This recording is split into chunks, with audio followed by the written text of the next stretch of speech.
going to Act 4 now. Whoa, that thing... Oh, do you think the others are making good progress?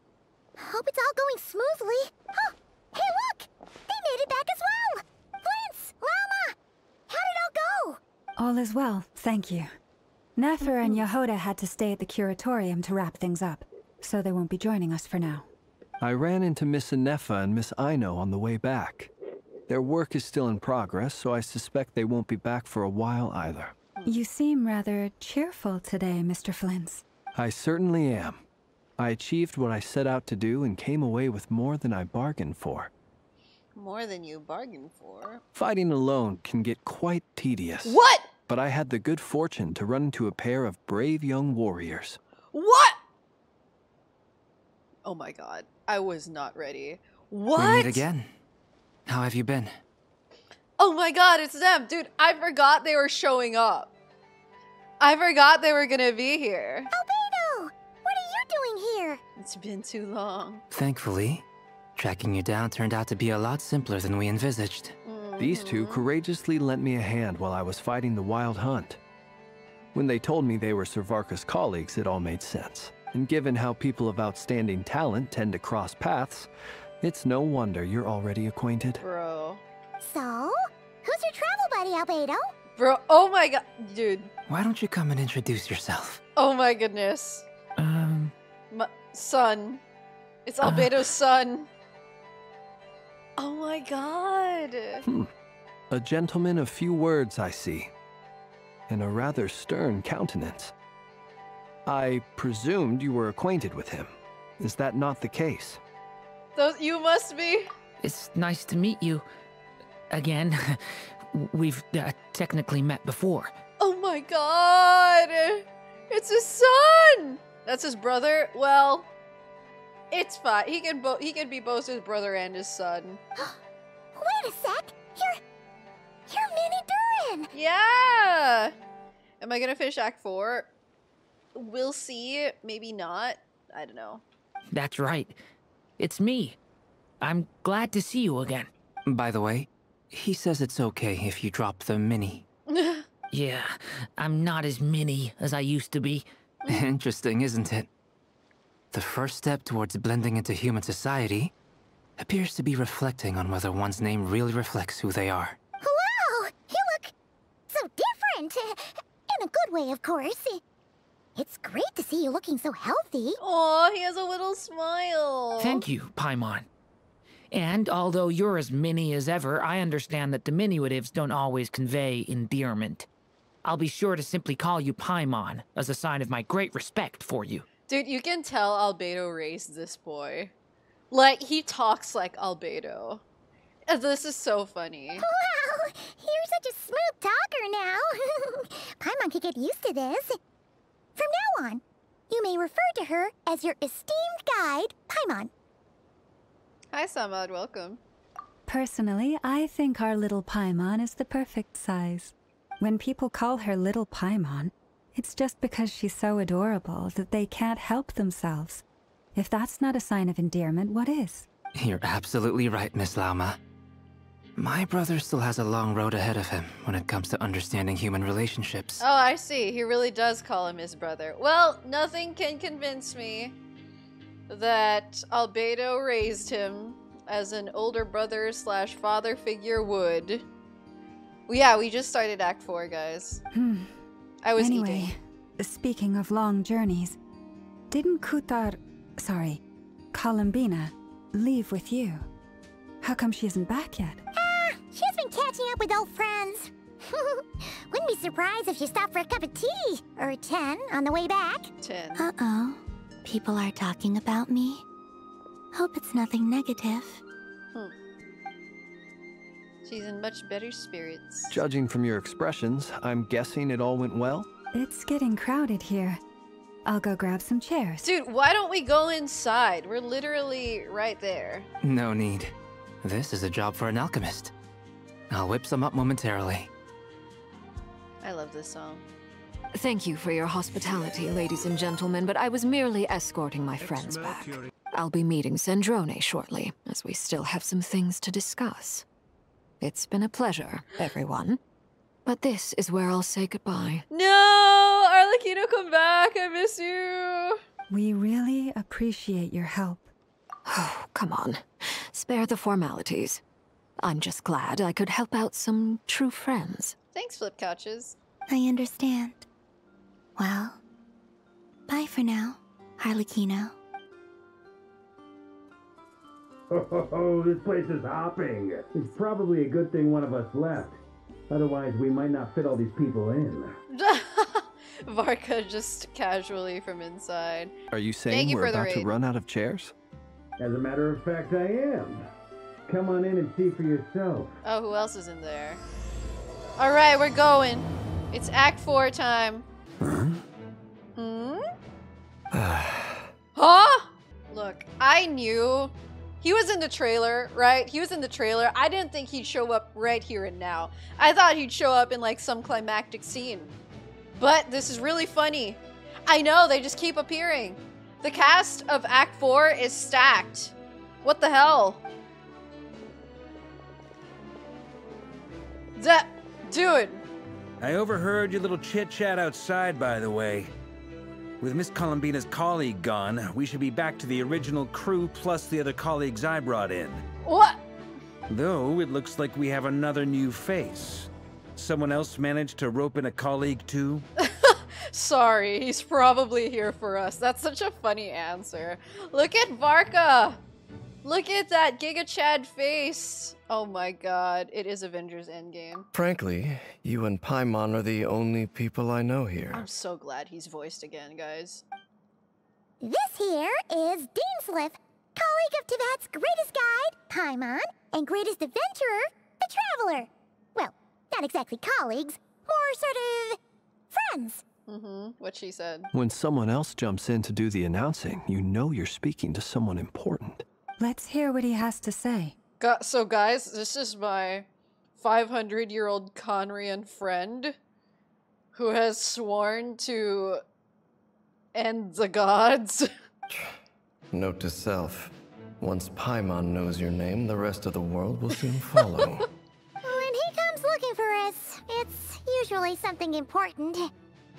Paimon's guessing you've heard about the Wild Hunt, then. Paimon's guessing you've heard about rerir, then. From the looks of it, you're about to hold a meeting.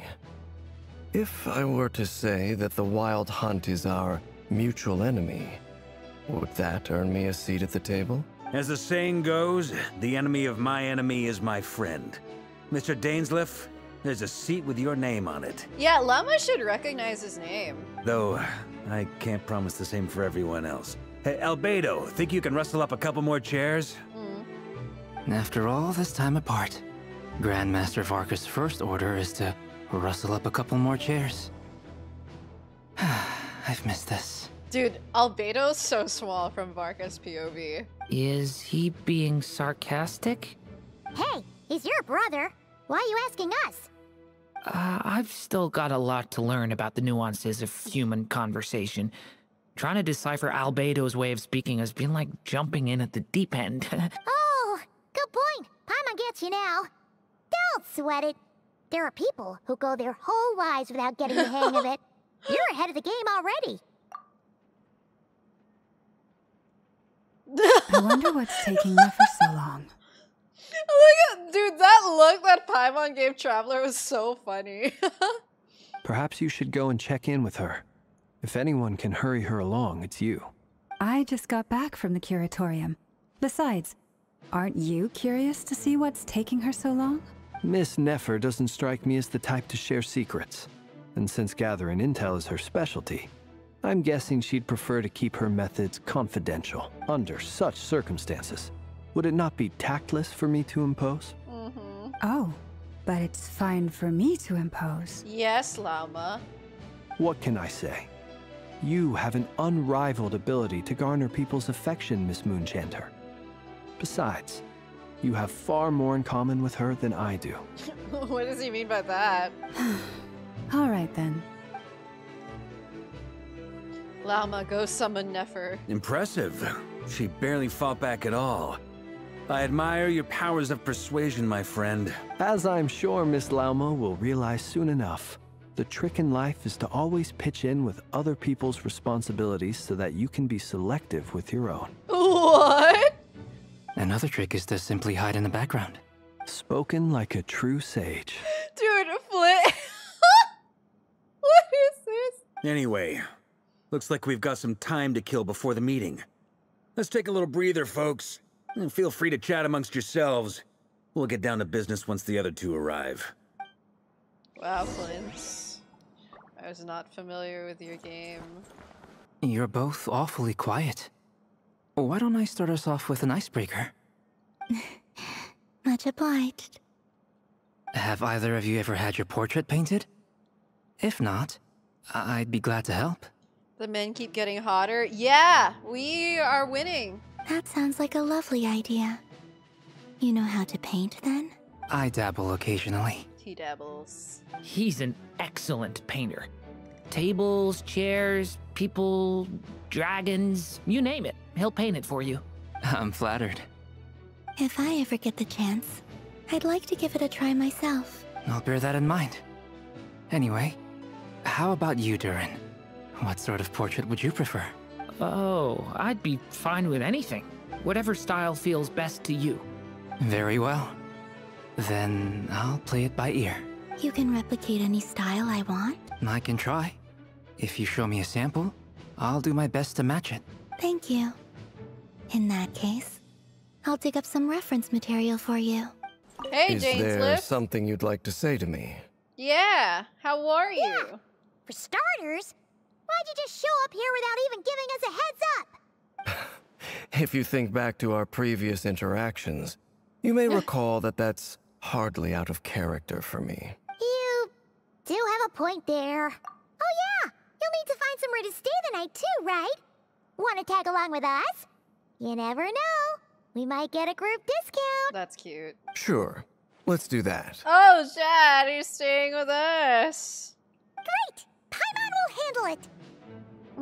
Okay. And in return, we can get Dane's Lift to be our very own personal bodyguard. Damn, Paimon.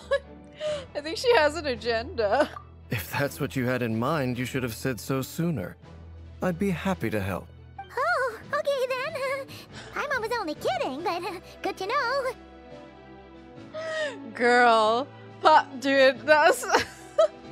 Anyway, since we're all here together, we might as well watch each other's backs. That's just what friends do, right? Paimon's funny. Indeed. Thank you.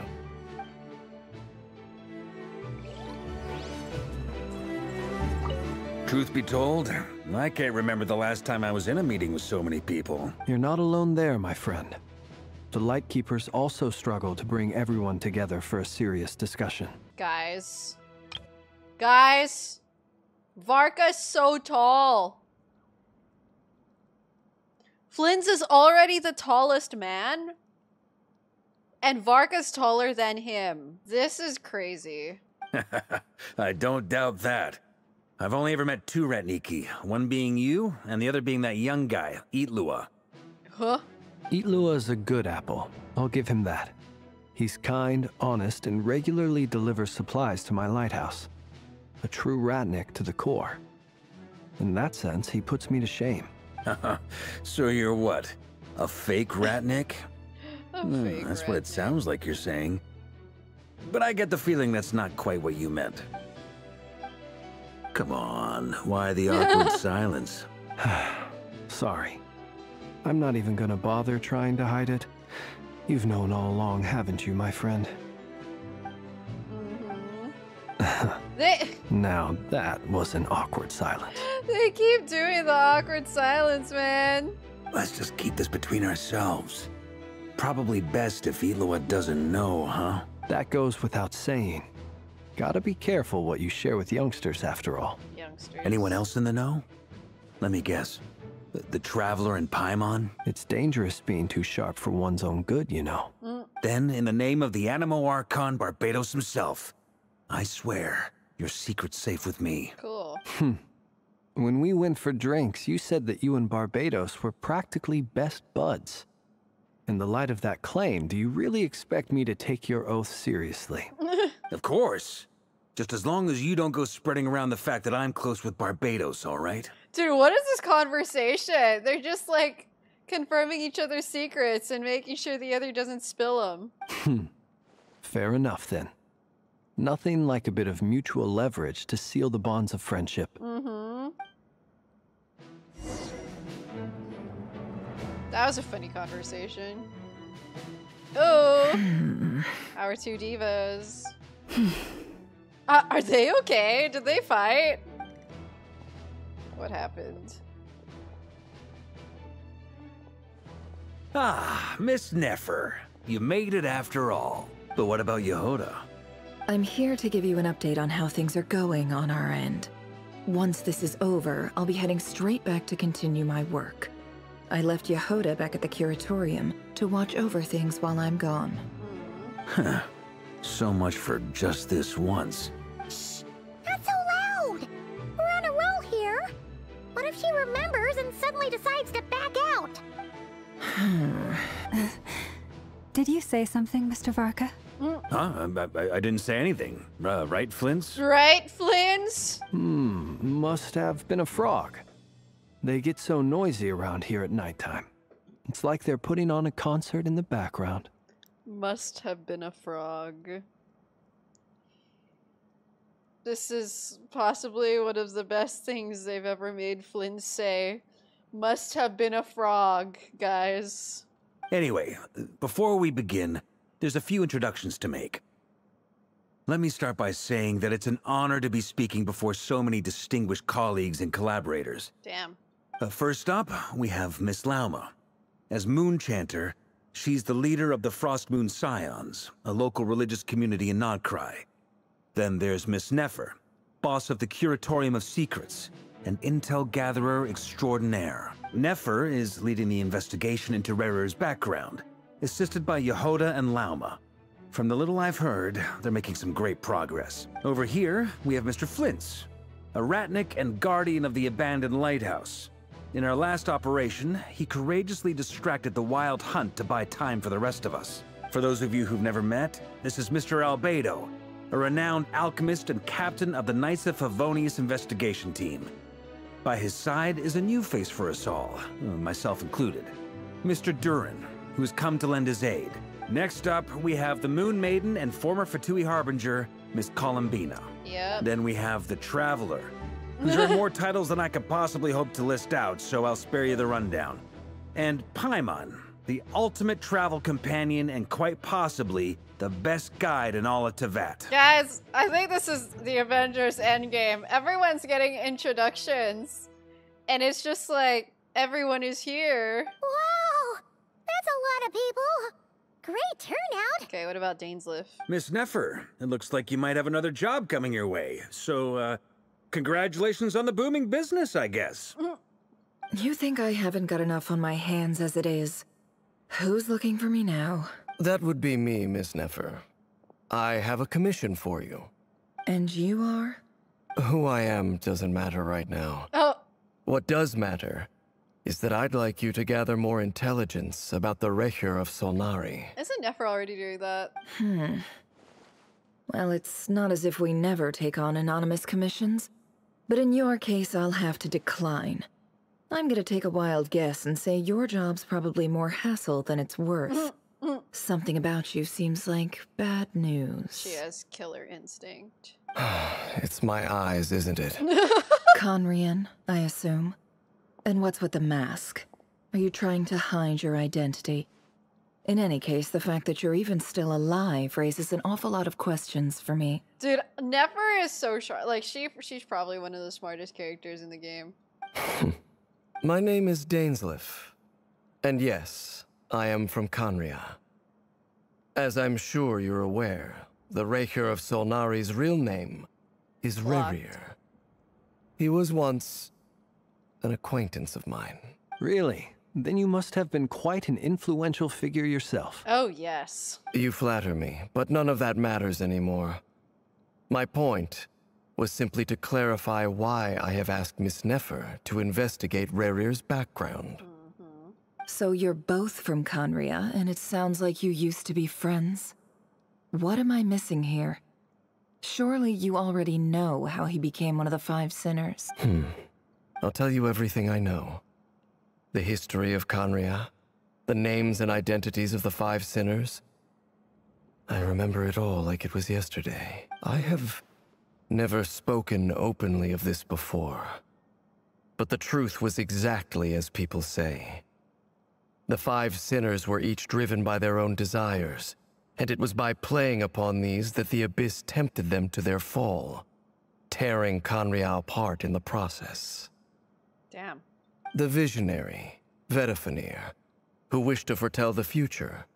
The wise, Haroptatir, who sought limitless knowledge. Gold, Rhindaughter, who desired to create life. The foul, Surtologi, who pursued supreme strength. And last, but not least, Rerir of Solnari, Rerir, Ravager of the Moon. He even went through all 5 sinners' titles. Of the 5, Rerir is the only one who remains a mystery to me. He never harbored grand ambitions. So what changed in the space of a single night? How did he come to fall like the others? That's so real. That he's asking the real questions, guys.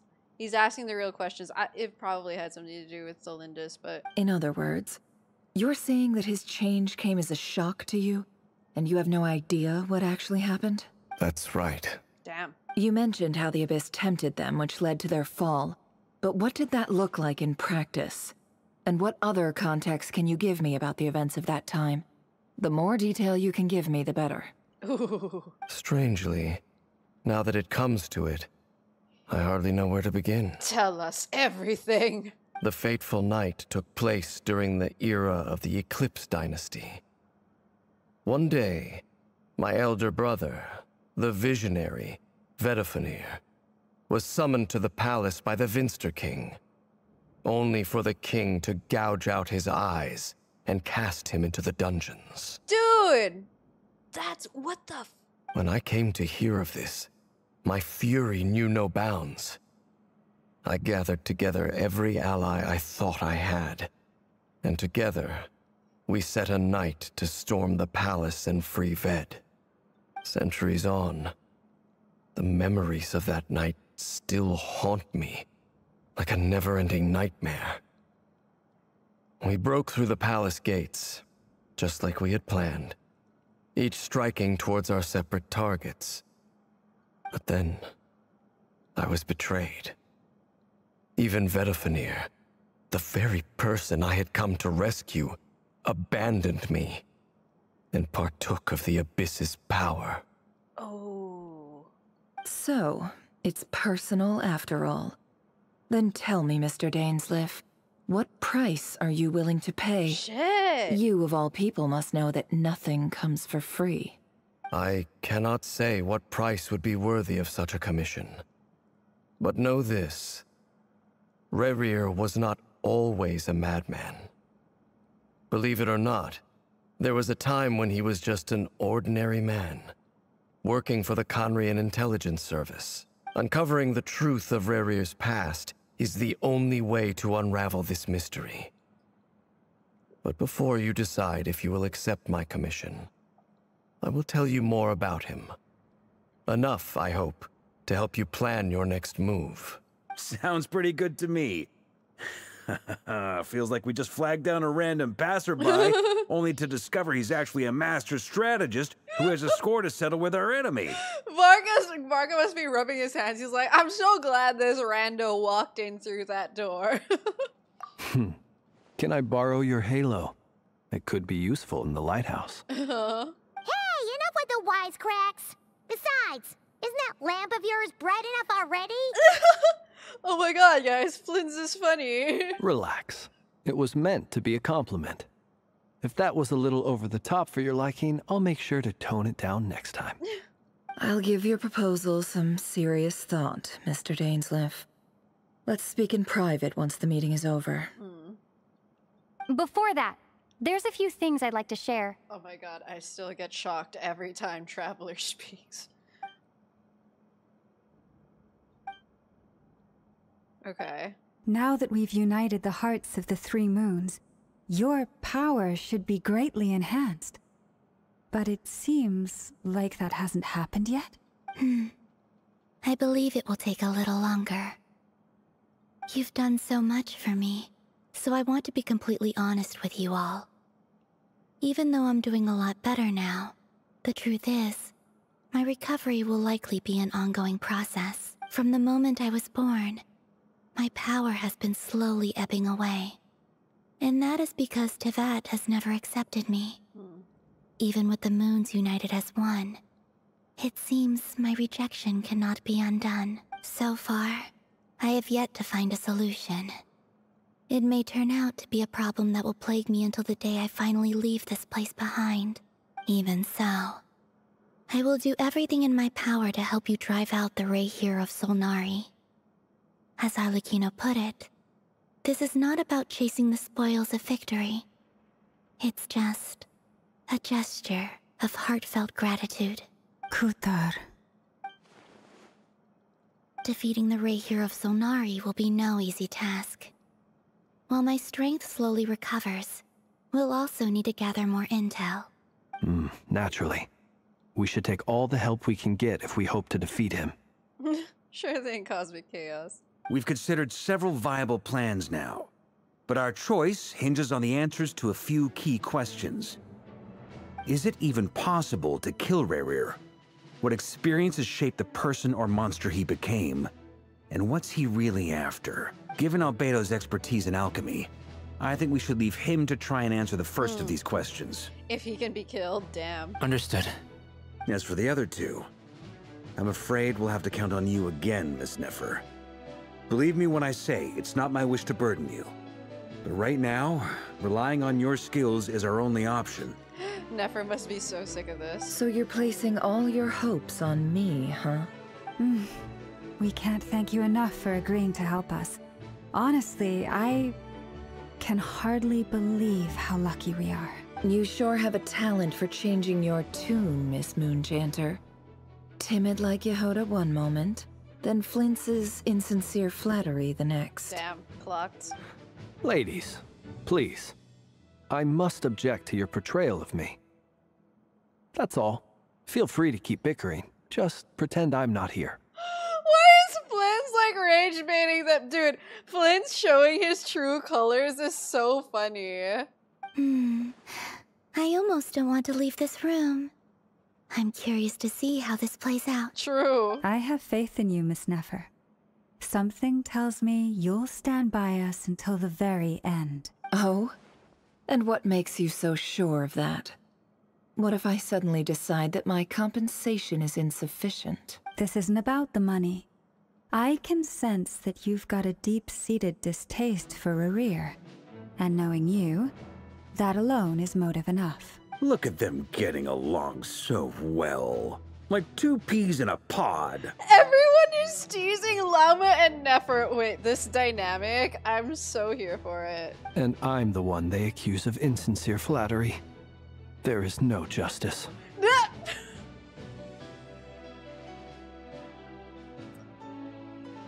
Dude, Flynn's, he's cooking. Dude, they cooked with Flynn's. What the fuck? Who is this man? I love it. Miss Lauma, you have to understand something. Unlike you, I don't actually enjoy having everyone's hopes on my shoulders. Is that right? Well, maybe the fact that I'm willing to put my hopes in other people says more about me than you. But the fact is, I also trust you. And that's because I know that you're someone we can count on. Anyway, we've got our plan, so let's get moving. Mr. Dainsleif, let's talk. And Traveler, once we're finished, if you've nothing else planned, I'd like you to come with me. Okay. This whole experience is teaching me a lot. For instance, I now know that when other issues come up in the future, I'll have far more luck getting Lauma to convince Miss Nefer than trying to do it myself. Oh. Hate to say it, friend, but that's one of the funniest things I've heard in a while. Why? You think I've got it wrong? Oh my gosh. Quite the opposite. But what makes it so hilarious is how long it's taken you to realize. Why is Blizz like teasing Bark? Dude, this is.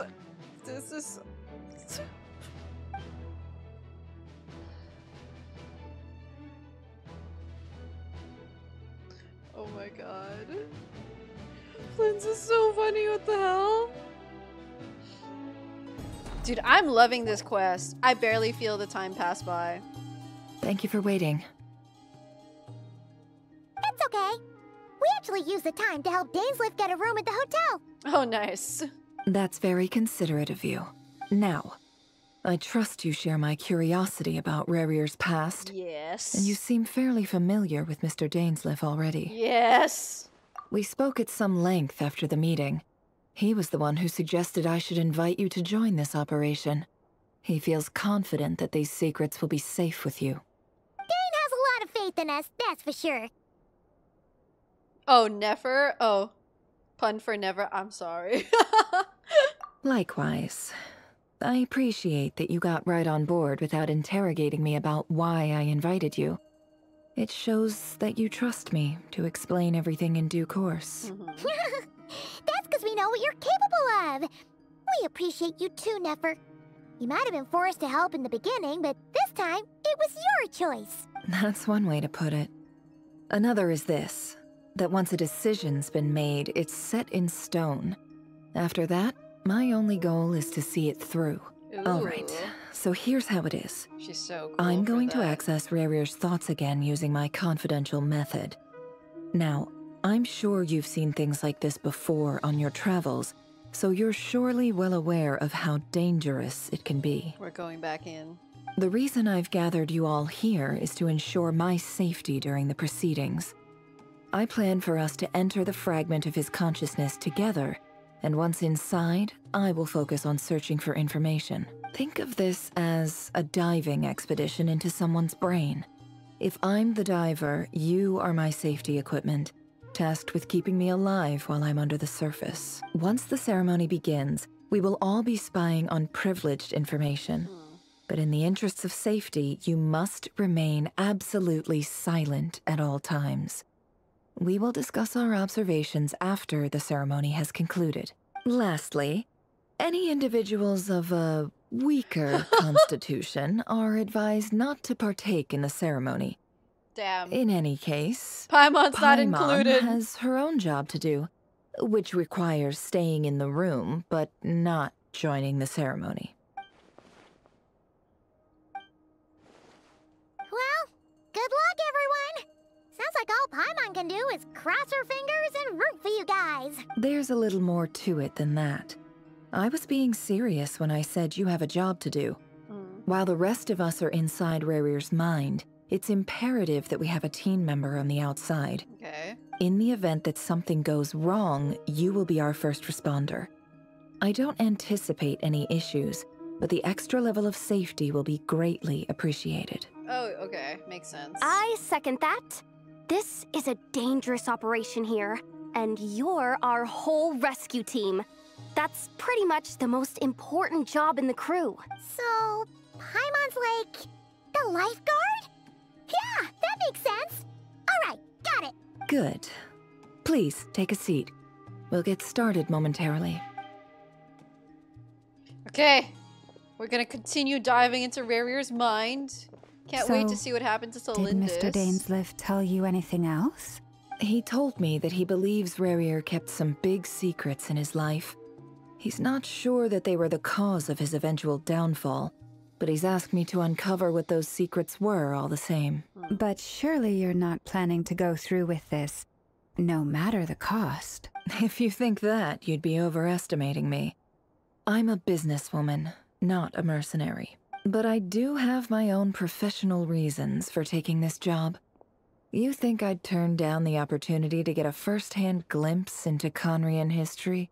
No chance. Well, as long as you don't let morbid curiosity get in the way of safety concerns, we're good. We'll do whatever we can to help you. You're such a killjoy. Almost feels like a summoning ritual. Well, I wonder, I think it's interesting that Traveler's very curious about this. I wonder if this is foreshadowing that either Traveler's gonna realize something's wrong with it or she's gonna try to replicate it. Alright, I'm good to go. All set over here too. Promise, Paimon, you'll be extra careful. Pinky promise. Alright. Let your whole body relax. We're about to begin. Close your eyes. This is how Nefer knows everything.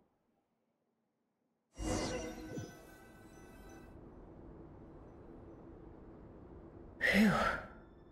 Could this be his office? Pretty standard setup. Bookshelves, paperwork, files. According to Dainsliff, Rerir used to be an intelligence operative. Chances are there's plenty of top secret intel stashed away in this room. Is this where you keep your secrets, Rerir? Can't say I'm not looking forward to this. Alright. Let's see the goods. Examine mirror. He looks even gloomier than last time. I wonder what's changed. Oh. Today's files are in. Time to wade through them, just like usual. Oh. Male, 51. Occupation, cook. Confirmed Crimson Moon descendant. Has maintained frequent contact with other descendants over the past year. Poses a threat to the dynasty. Ooh. Neutralized. Oh. This one should be archived under purged targets. Female, 23. Occupation, office clerk. Confirmed Crimson Moon descendant. Has maintained frequent contact with other descendants over the past year. Poses a threat to the dynasty. Oh boy. Neutralized.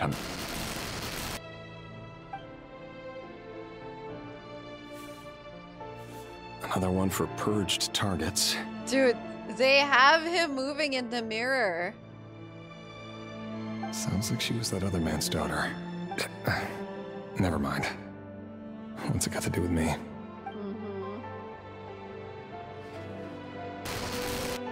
Male, 40. Occupation, teacher. Confirmed Crimson Moon descendant. Has been observed making contact with other descendants during the past year. Poses a threat to the dynasty. Neutralized on... Just another nobody for the archive. Oh. Come to think of it, I remember surveilling this man. A case like his never would have been considered a priority in the past. Huh. He barely even interacted with other Crimson Moon descendants. Guys, he's getting cognitive dissonance. He's doubting.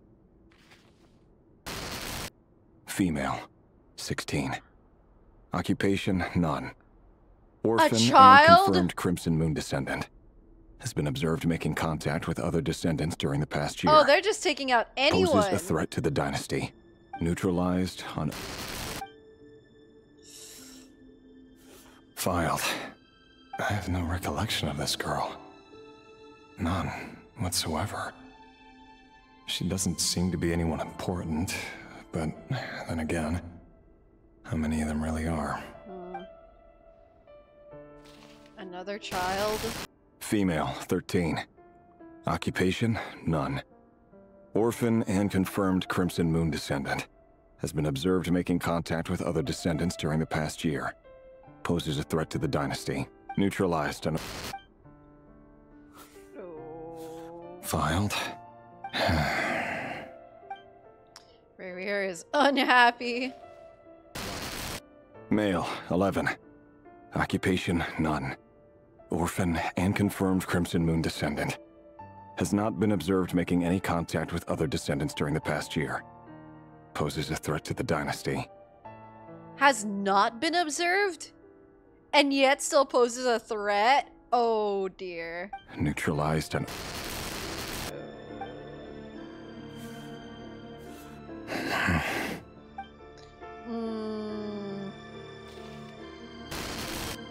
Male.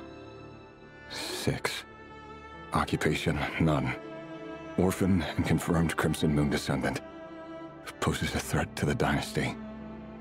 Oh, rerir is going... Dude, rerir is suffering. He knows this shit's wrong.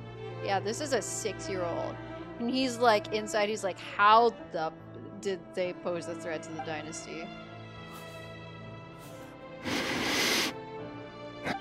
It's funny, isn't it? Your job is becoming both harder and easier at the same time, depending on how you look at it.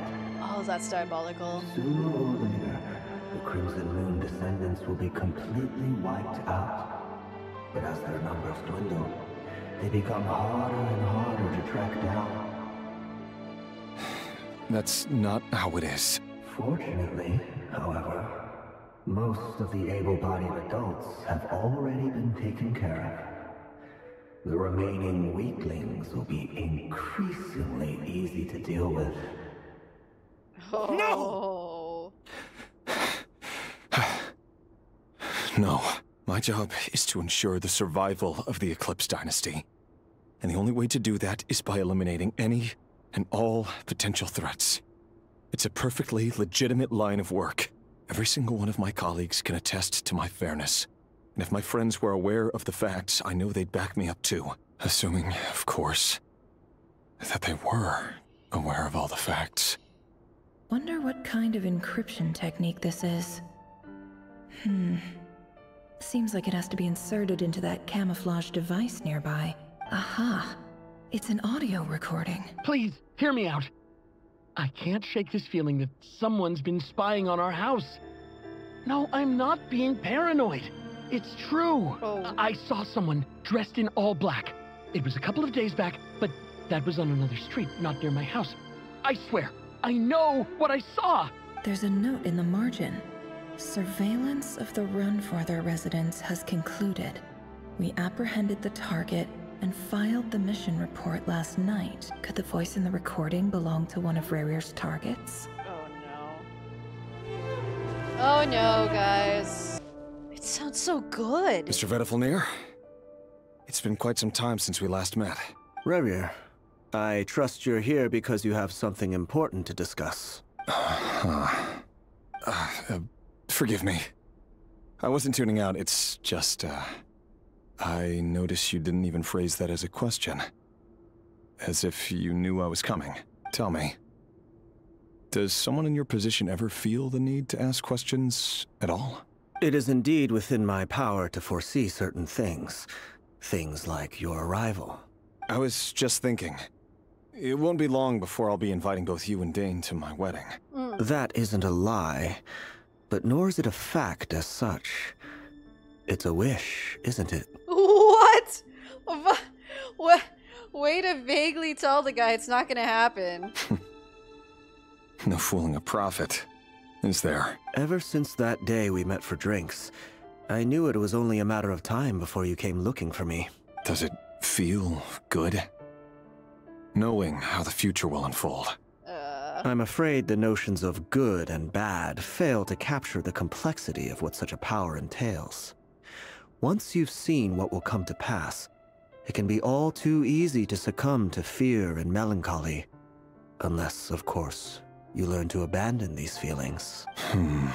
You fear my silence, and long to hear the words I left unspoken that day. That's right. You must have noticed my reluctance to broach the subject, and the reason is simple. Because the truth could never have lived up to your hopes. For both our sakes, such words are better left unsaid. The burden of prophecy was never meant for your shoulders. So who exactly do you deem worthy to hear your prophecies? None but our exalted king? Or rather, our king as he once was. You're closer to his majesty than I am. You must know better than anyone how much he's changed. You say that as though it is to my benefit. Yet precisely because of that, I dare not speak rashly.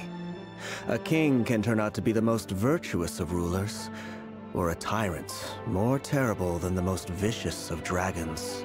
You are so wise and far-sighted, yet Still, you would have me live in fear of the unknown? You make a fair point. Especially given my silence alone was all it took to send you spiraling downwards. Rerir the overthinker. Very well then. Let me offer you some advice. And I say this not as a prophet or a visionary, but simply as the brother of your friend. For many reasons, there is very little chance of your marriage ending in happiness. If happiness is what you seek, you should find another fiancé. Oh no! Dude, that's so sad. Can you imagine being told that? That's insane. I mean, we know he didn't end up happy, but that's an insane thing to be told. I feel bad for this guy. Hold on. There's that same black fog again. Could this memory belong to Thelindis? Guess I'd better tread carefully. You don't feel bad for him? His job is killing innocent children? Well, yeah, that's true. He is... Oh, he is realizing the, Don't trust your eyes uncritically. He's realizing the issues with that, though. Wait. Hear me out. This time we finally got a clear look at his face and learned his true identity. Oh! Here we go, here we go. His name is Rerir, and he claims to be one of the king's guards. What did you say? A cruel irony, isn't it? The man you're set to marry leads a double life as a brutal executioner. Why are you telling me all of this now? Simple. It's because I want you to kill him. You are the only person he would never suspect.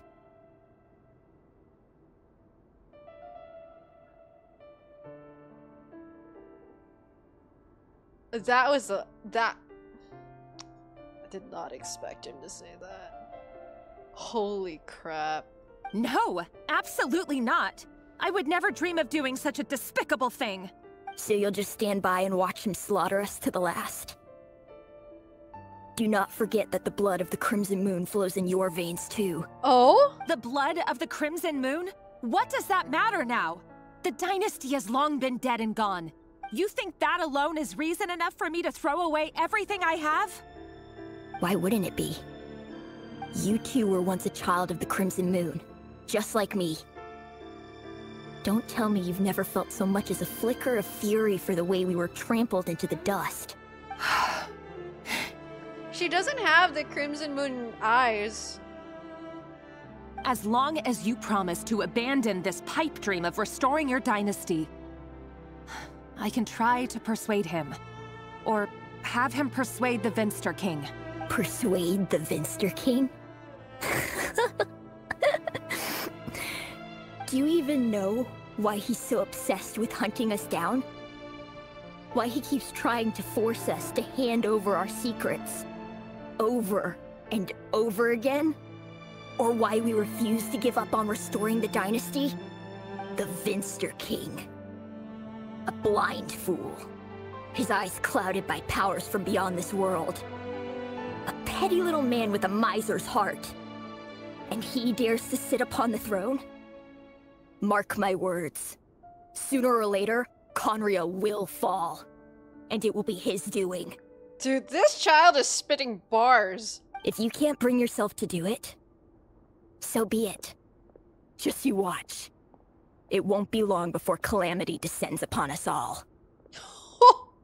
Oh my god. The rerir of Solnari. That really is quite a secret you've been keeping from me, Rerir. But who am I to talk? Am I really any better? I've kept my own past a secret this whole time, too. No wonder this couple is doomed. Love should be built on honesty. But ours was born from lies. She was lying too. Guys, this story is driving me crazy. I love it so much. Is it really so wrong to hide things that would only make life harder? If we don't cover up the parts that no one else should see, how can we go on pretending to be normal? Yo, this goes so hard. Oh my god. Vedifulnir must have known all this. And that's why he made his prophecy. In the end, nothing stays hidden forever.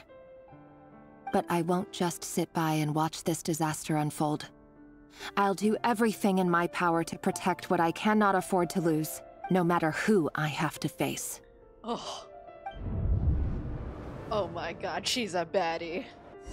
Somehow, Rerir landed a baddie. Huh? Was that Rerir who just walked past the window? Doesn't it give you the chills that he still takes the same road to work every day? As if nothing ever happened. Those people at the deli. Enough already. They're clearly pretty taken by their own disguises, so just smile and play along. Pull the rug from under beasts like that, and you'll risk having your throat torn out. Deli? Oh. They're talking about those people from the opposition. Right. I'd almost forgotten they used to run a deli. People of no consequence always vanish so easily. And no one even remembers them. But surely you can see he's not the man he pretends to be. So many have died already, and they say that the king's madness grows with each passing day. We're not going to survive this, are we? But why does it have to be this way? Do we really deserve to die just because of the blood that runs through our veins? Do you think Celindis is gonna show up among the files that of people that Rerir has to eliminate? No, the music is so good. Celindis! Are you even listening? Sorry, Freether. My mind was off wandering. I heard you, though. You're talking about what Rerir said. He's just following the king's orders. He's a secret agent, and it's his job to hunt down rebels and dissidents. By the time you first met him, he'd already taken lives.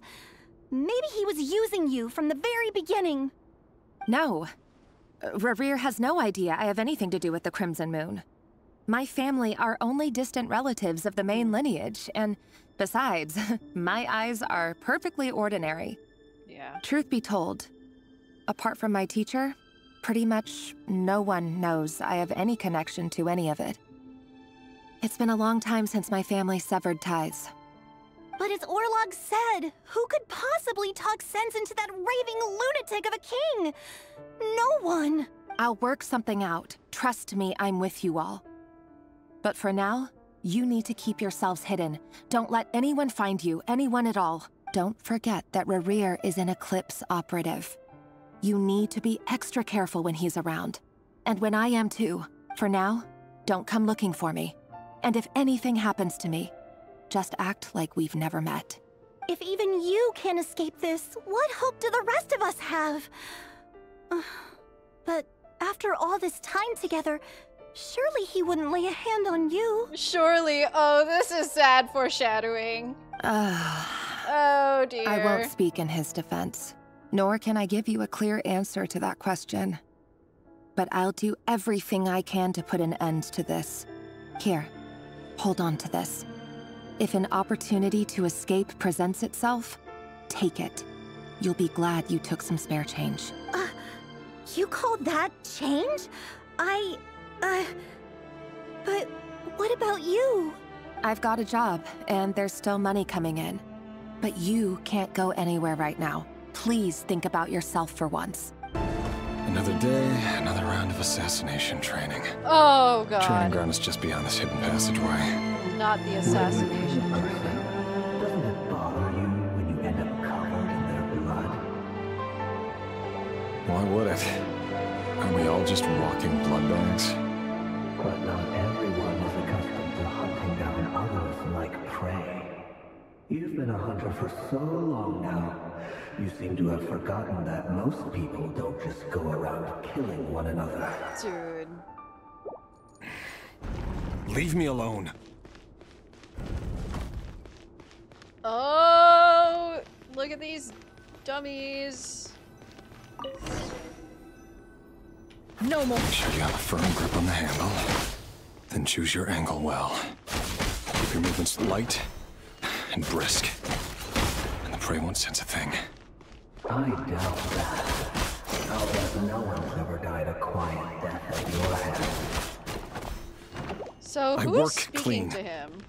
No traces.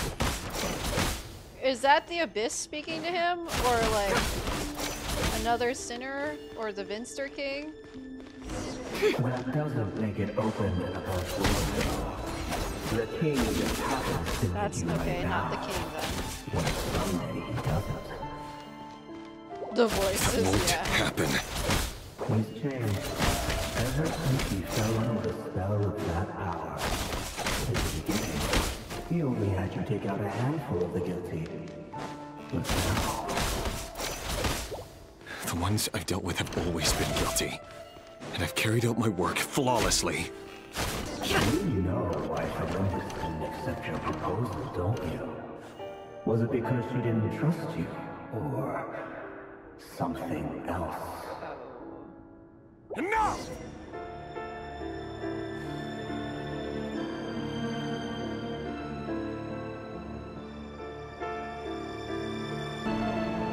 Delindis, do you still remember Orlog? Did he die? Orlog. The boy who was pretending to sell flowers. You spoke for quite a while, didn't you? Yes, we did. What about him?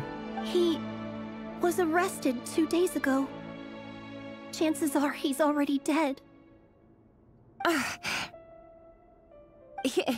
He... I just don't get it!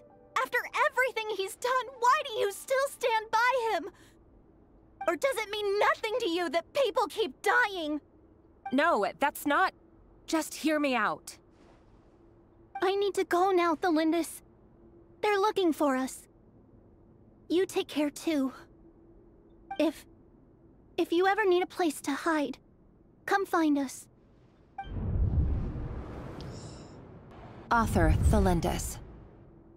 Over the course of this week, the research object was subjected to interference for a total of 47 hours for experimental purposes. The results are as follows. All subjects of observation that were sent inside have now... The situation within is proving more problematic than anticipated. No progress whatsoever. What now? Won't you give me even a glimmer of hope? Things are getting worse by the day. I have to find a way or we'll all be in danger. But I... If all this research comes to nothing, what then? Sooner or later, it'll be my neck on the line.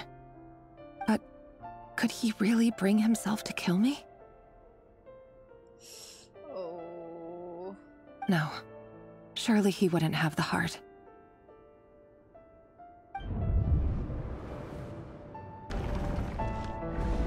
Oh! Why won't you just let us go? We don't even know each other. All we want is to live ordinary, peaceful lives. You want... to live?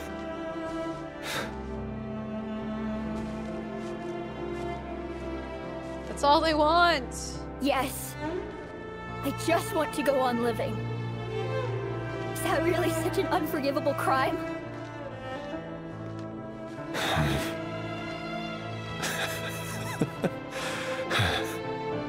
You want to go on living. I want to keep living too. To keep living forever. That's why I have no choice but to continue on the path I'm on. If only some savior would suddenly swoop down and change the way the world is. Too bad it's not going to happen. Imagine that. If there really were such a person, you and I wouldn't be standing here like this, would we? No! Today's files are in. Time to wade through them just like usual. No, I don't get tired of it. It's my job. And not only am I lucky to have it, I'm good at it too. Oh. Time to look at files again. of deceased children. Wait. That's... Oh my god, did it happen? Thalindis?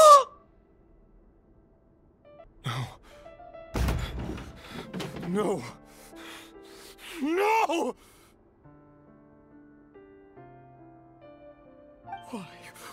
Why? But you bear no mark of the Crimson Moon. How could you possibly have anything to do with them? It cannot be!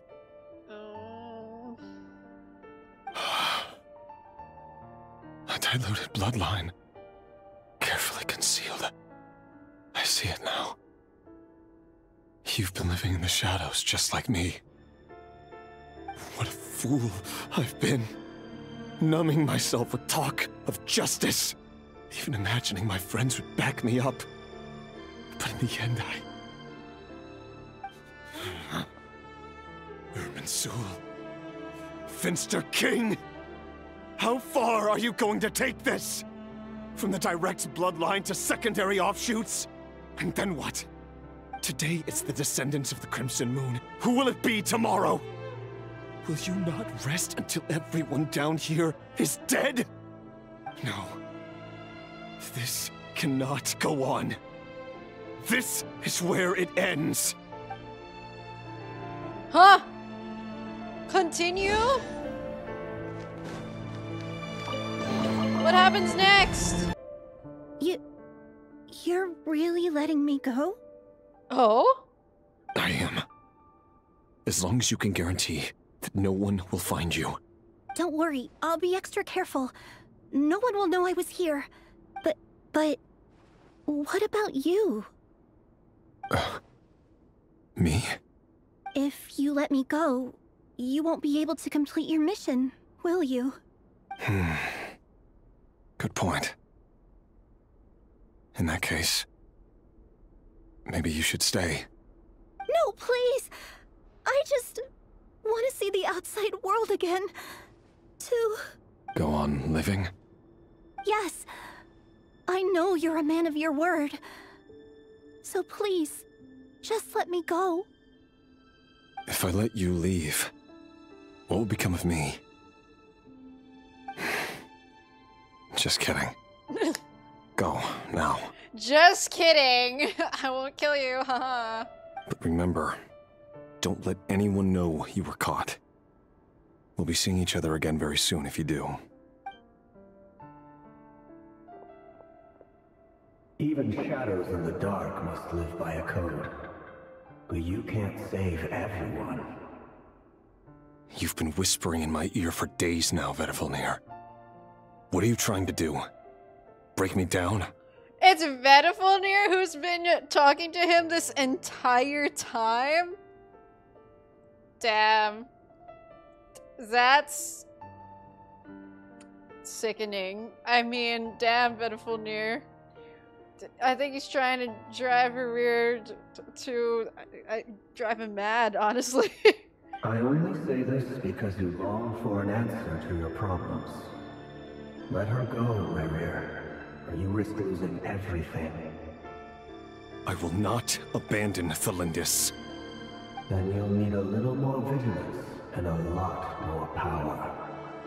The world is changing, rerir. Keep your eyes peeled for your moment of opportunity. Vedifilnir primed used to be him. so unclear, but now I know exactly whose it is. It's Vedifilnir.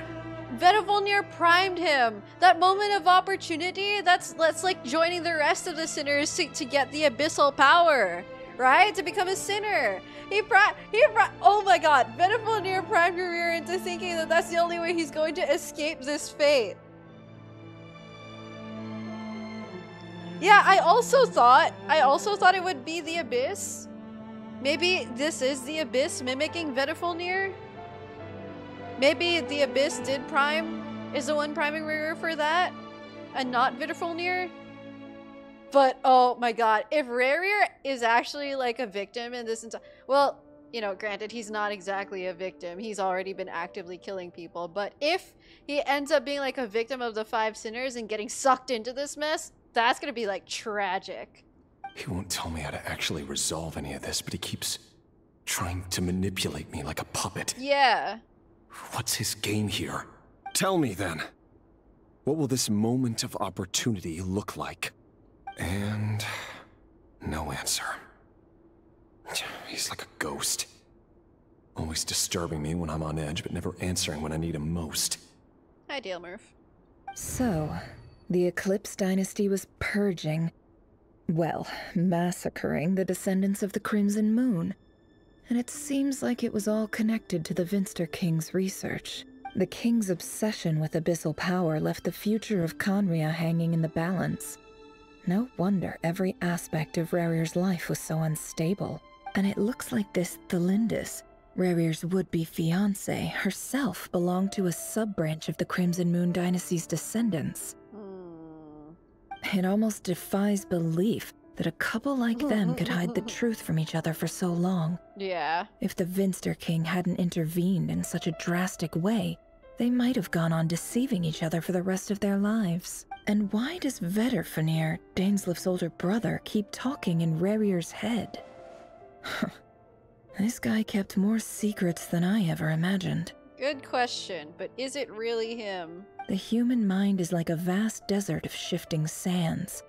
When you follow the flow of someone's memories, you only ever see the parts they're willing to let surface.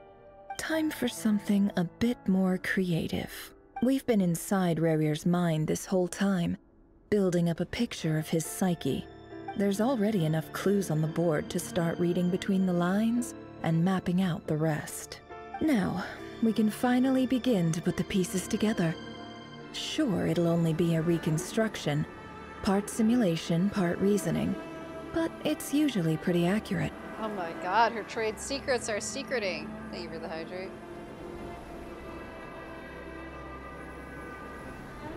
Once we've built up a cognitive profile, we just need to cross-check the logic behind his actions. And then we'll be able to take a sneak peek at whatever it is that Rerir has really been hiding.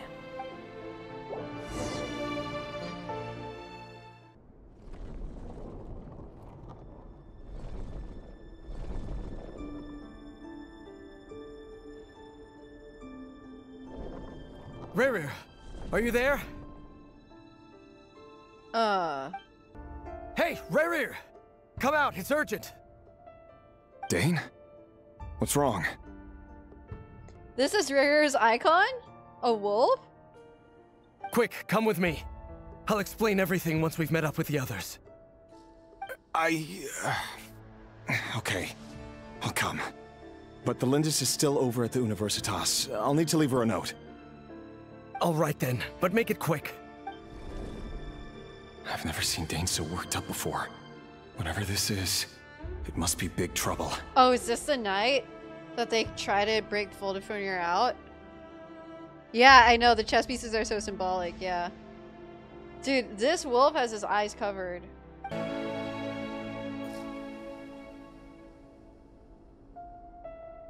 Well, this is a nice I knew it was gold. Meeting you all at this hour. When men and women of ambition can speak face to face in broad daylight, I say that's a big step forward for our dear Conria. Oh my god, we're actually getting gold. Don't be ridiculous. We do not fear the day. Why would we seek refuge in the night? You might ask your blade that same question. I'm told it prefers the cover of darkness. The word on the street is that Sir Delogi only strikes when he has an unfair advantage. But that is patently false. I see you're missing an arm and a leg. Surely only a fair fight could explain that. If this is your way of offering me replacement limbs, believe me, I'll take them. Oh, we can certainly discuss that. With bioalchemy, anything is possible. Assuming I have your full support in my research. Lunatic. Roptatir. What brings you here? Why, Dainslif, of course. He invited me. Please, cast aside your apprehensions, Miss Rhine-daughter. Whatever the rumors may say, I am but a humble servant of the king. And I can assure you he affords me no greater convenience than he does you. Well, the Universitas Magistrorum won't stop fawning over you. So at least some of the rumors must be true. You're clearly doing well for yourself, so drop the humble servant act. It endears you to no one. You're president of the Universitas Magistrorum, the chief royal mage known as the Wise by royal appointment, and by far the most favored among the 4 pillars of Conria. Vice President Veit doesn't even try to hide his envy when he sees you. My success is the product of hard work and good luck. It's as simple as that. Were the king not such an extremist, I hardly think I would have received a senior post at my age. Of course, no job is without its gripes. Serving a king like ours can be a challenging task, as I'm sure you can imagine. And as for Veit, in missing out on the presidency, he's dodged a mountain of stress.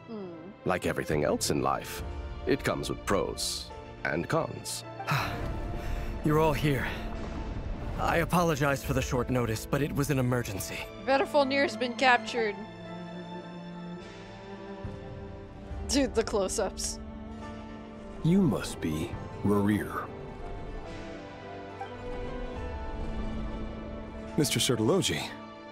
Yes, I handled your case file during your sentencing. Nothing personal, of course. I'm pleasantly surprised that you remember me. You're clearly a person of substance if you've been invited here. But Dainsleif, you'd better have a very good reason for convening this little gathering. It's my brother, Vedifulnir. After he spoke at the court this morning, the king was so infuriated by his words that he had him blinded in both eyes and thrown in prison. Vedifulnir in prison? Strange. I thought the king trusted him and Horoptatyr more than anyone else in the world. Does this mean the king's circle of trust just got even smaller? It has nothing to do with trust. It's about what the king wants, which is as clear as day to anyone paying attention. I simply appease him, because it's in the best interests of the Universitas Magistrorum. And also because you're slimy. Vedifulnir, perhaps less so. But still, a visionless visionary? It rather inclines me to think that qualifications are not what get you ahead in Conria. Dude, they have no sense of urgency. It's like they don't give a fuck about Vedifulnir. Do you honestly think this is an important discussion to be having right now? Dane, what are you planning to do? Rescue Vedifulnir, I assume. Correct. It will mean storming the palace by force. Tonight. I need all of you on my side. That's far too dangerous. And don't forget, Dainsleif, you're captain of the Royal Guard. You swore an oath to the throne. Well... You've been planning this for a while, haven't you? I have no desire to commit treason. But whatever critique the king may have of Vedifulnir, disfiguring your most loyal subject for putting the best interests of his court and nation first, this is not the conduct of a wise ruler. My blade will force the king to see the error of his ways. Damn, Dainsleif, I admire your passion. Vedifulnir's prophecy enraged the king. I'm sure it wasn't what he wanted to hear, but if he won't take counsel even from the visionary, that is deeply troubling news. The extent of His Majesty's madness is now all too clear. The question is, how does a man like me get out of this situation unscathed? You have noble ambitions, Dane, but I'm afraid they don't do much for a guy like me. I'm not interested in saving the world. All I want is a letter of pardon. A letter of pardon? For whom? Thelindis? Oh. The chances of the Vinster King issuing a pardon for anyone connected to the Crimson Moon seem vanishingly slim.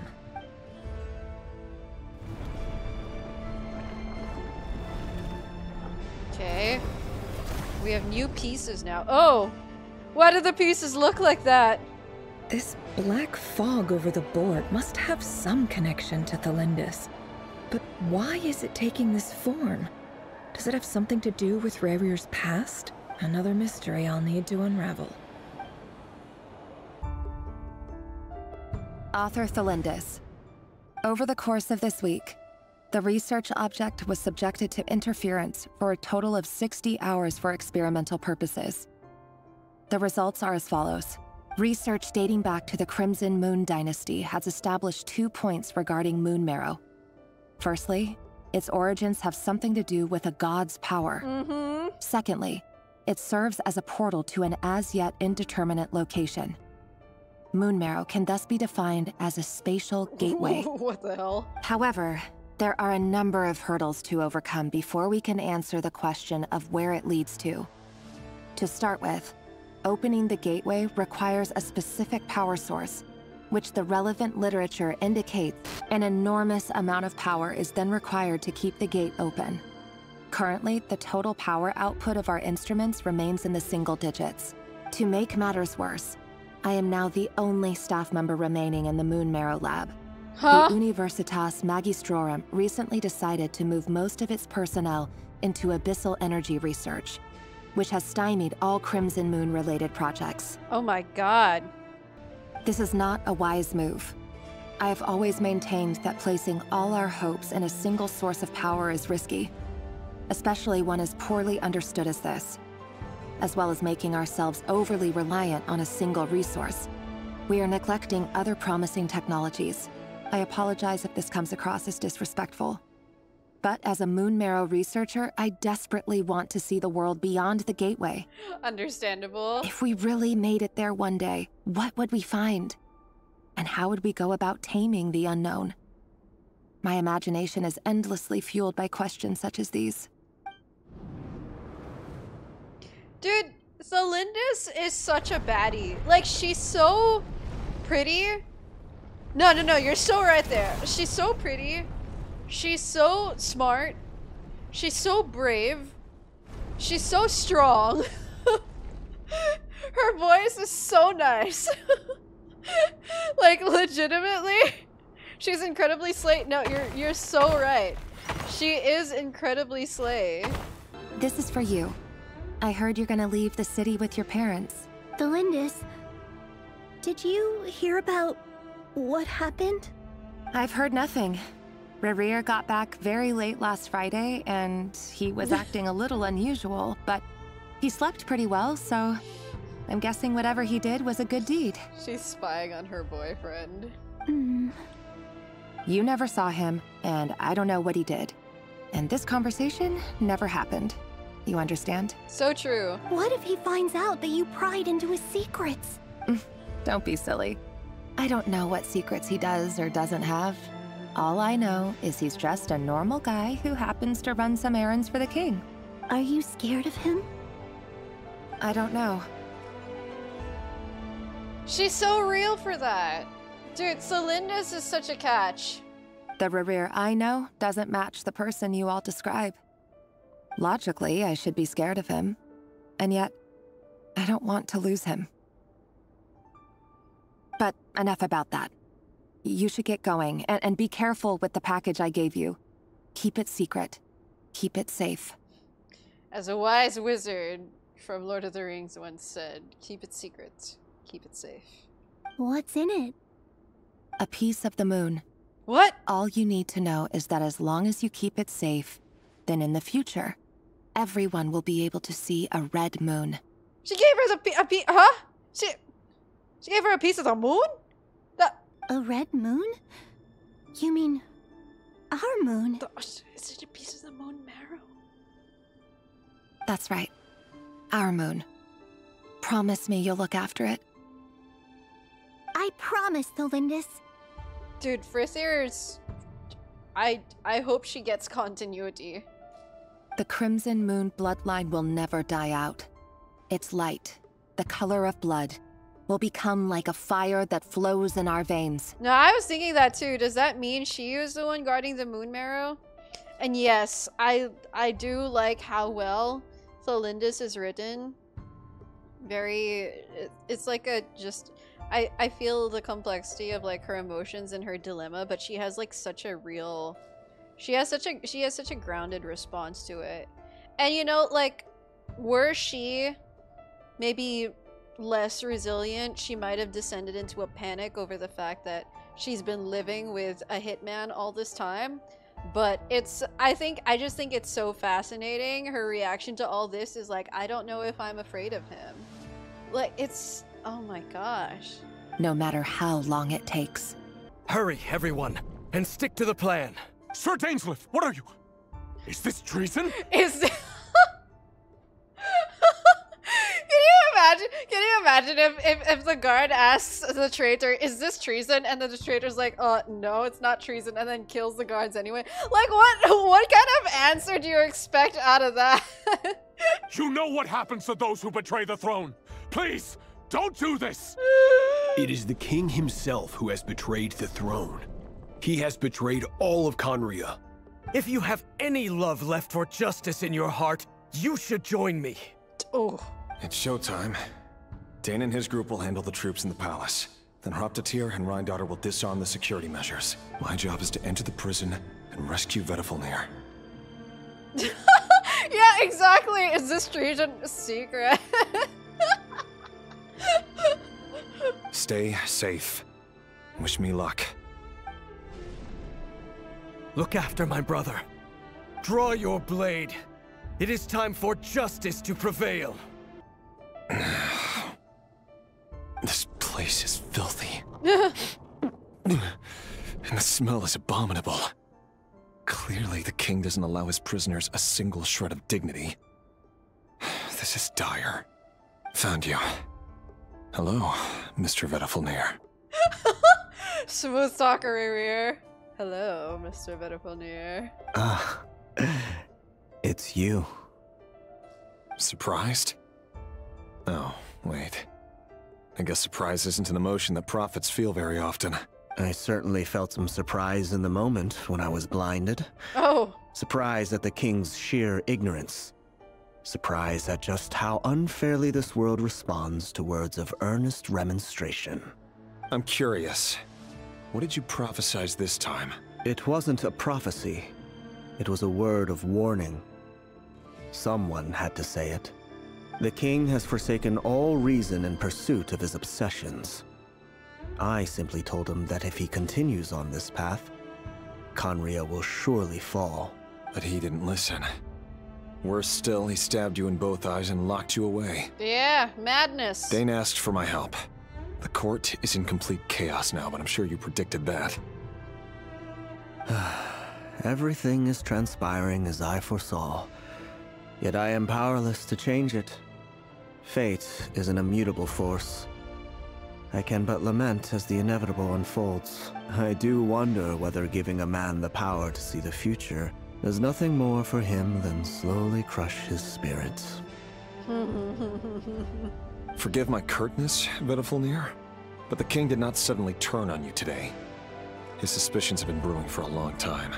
You can't have wisdom beyond the reach of your fellow man without attracting his fear and suspicion. There are things the king does not want to see. So, he doesn't want you having visions of them either. He blinded you because he thought this would make the visions stop. Oh. He wasn't entirely wrong. I did indeed lose my power to see the future. Right up until... Oh. Until what? Just now. I believe I saw something new. What the hell? Well, tonight could go a lot of different ways. 5 of us banded together to storm the palace, also we could rescue you. This will go down as the most tumultuous day in Conrian history. Oh, that's an understatement, buddy. I sense hatred in you. But also hope. A desperate hope that with the tyrant deposed, that will be the end of the story. But this is not the end. It is the beginning of a new chapter, in a whole new story. Aware. There are many men of honor and courage in this world, rerir. But you are not one of them. You're not here for justice, are you? You're here for yourself. Bro just cooked rerir. He was just like, you aren't a bigger person, are you? You are here for selfish reasons. Oh my god. Is that a dagger? Interesting. Why not the polearm? It was always your weapon of choice. Dude, Vedifalnir, he just roasted the man. With your abilities, I don't doubt that you were able to recover some of your sight. But I also doubt that you want to make an enemy of me right now. Of course not. We're on the same side, aren't we? We could be. But I need you to be honest with me, Vedifalnir. At this point, you're my only hope for the future. You mean your future? With your beloved, Felindis? Yes. And I know there are bigger things at stake here. A dynasty, a nation, maybe the entire world.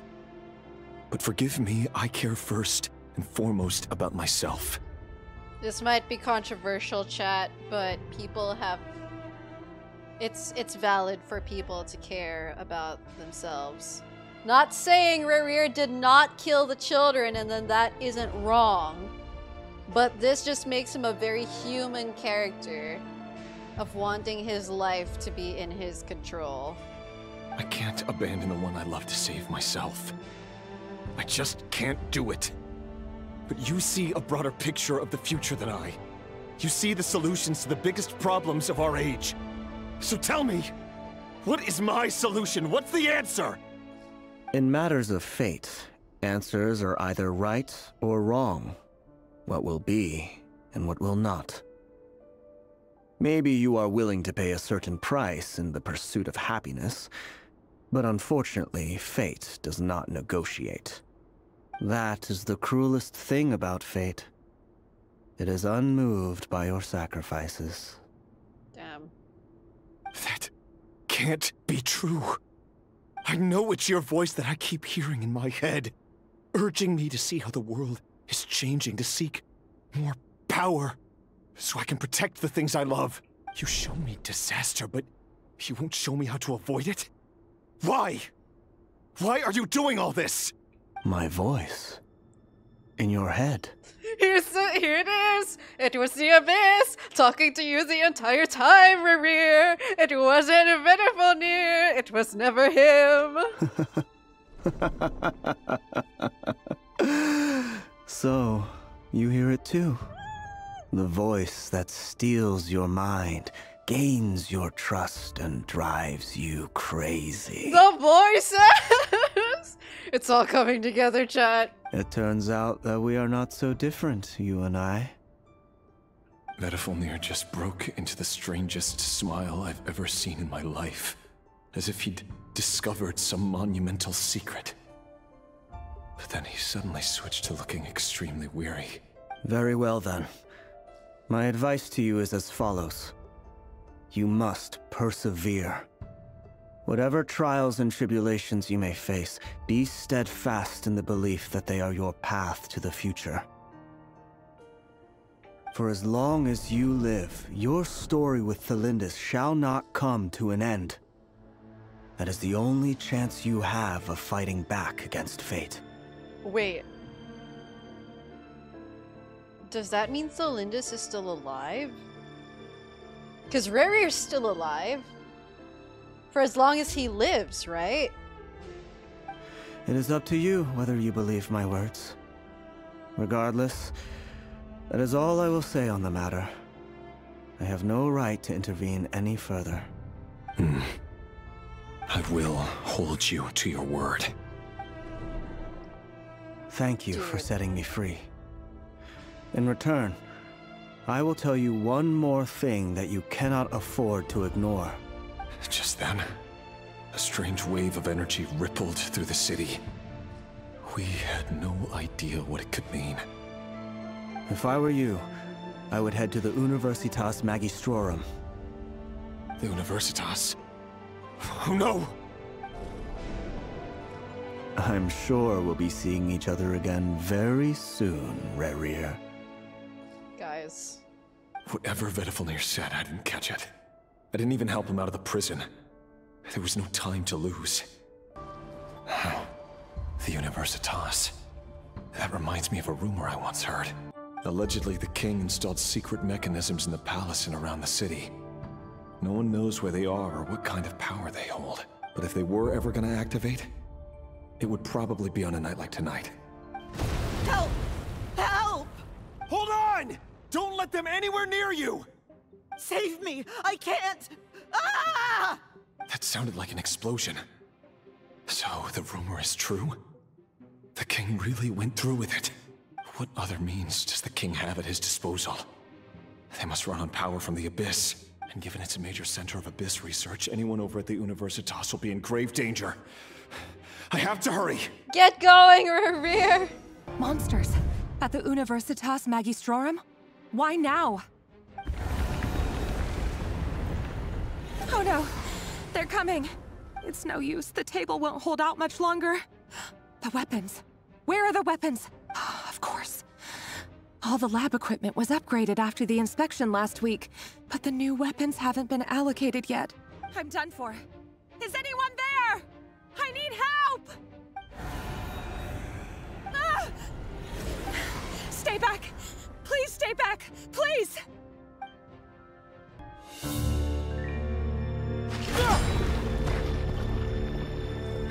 What's that? Rerir! So the rumors about your work are true. What? No! Listen, something happened at the palace tonight. We have to leave! You don't need to lie to me anymore. What do you mean? I know why you're worried, and I will respect the decision you've made. But it's okay, because I found a solution. I know how to end all this. You can have it back. The normal life you so desire. But until then, I'm afraid our wedding will have to wait. No! Celindus? No, don't do it! Celindus! Celindus! What the hell? Celindus, what did you do? Rerir, let her go. You will find someone better. No, I won't do it. I have to save her. By what means exactly? A lowly pawn.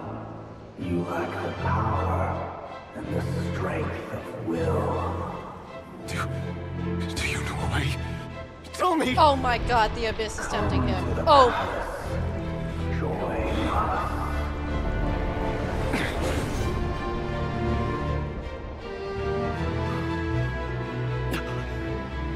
Rerir, thank goodness we... Step forth and take your share. Oh! You made it. Not you too.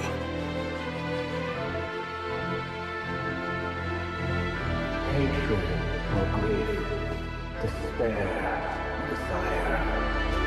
We all have our own.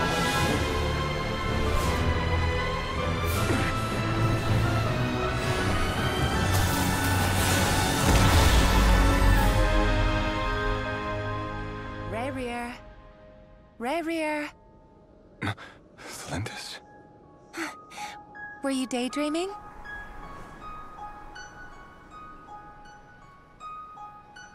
You still remember, Rerir? That question you asked me a couple of weeks ago? Oh. You mean the proposal? Yeah. I'm wondering, where do you think would be a good place to discuss it? Maybe in the garden? Or were you thinking a fancy restaurant? It's your choice. Oh my god! What the hell, man?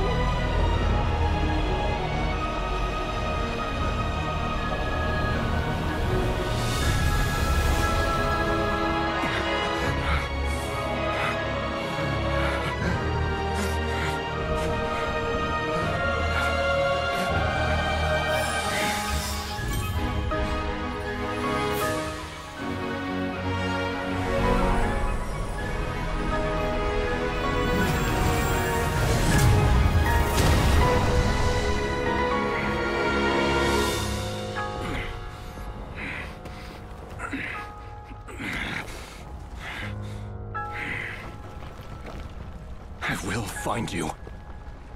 And then, you can give me your answer.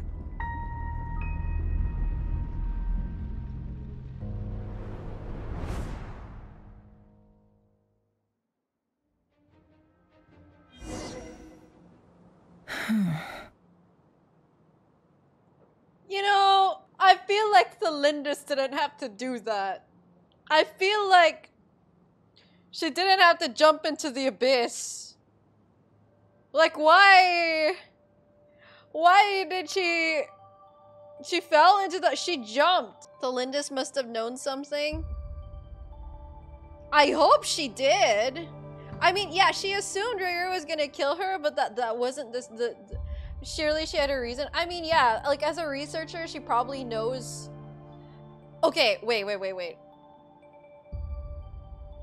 She couldn't have known about the Curse of Immortality, right? She wanted to know the other side of the portal. That's true. Was it the moon that she jumped into? She said she found a way. Do you think it transported her somewhere? It's the Crimson Moon Gate. Okay, so it wasn't the Abyss. She's in the Crimson Moon Gate. So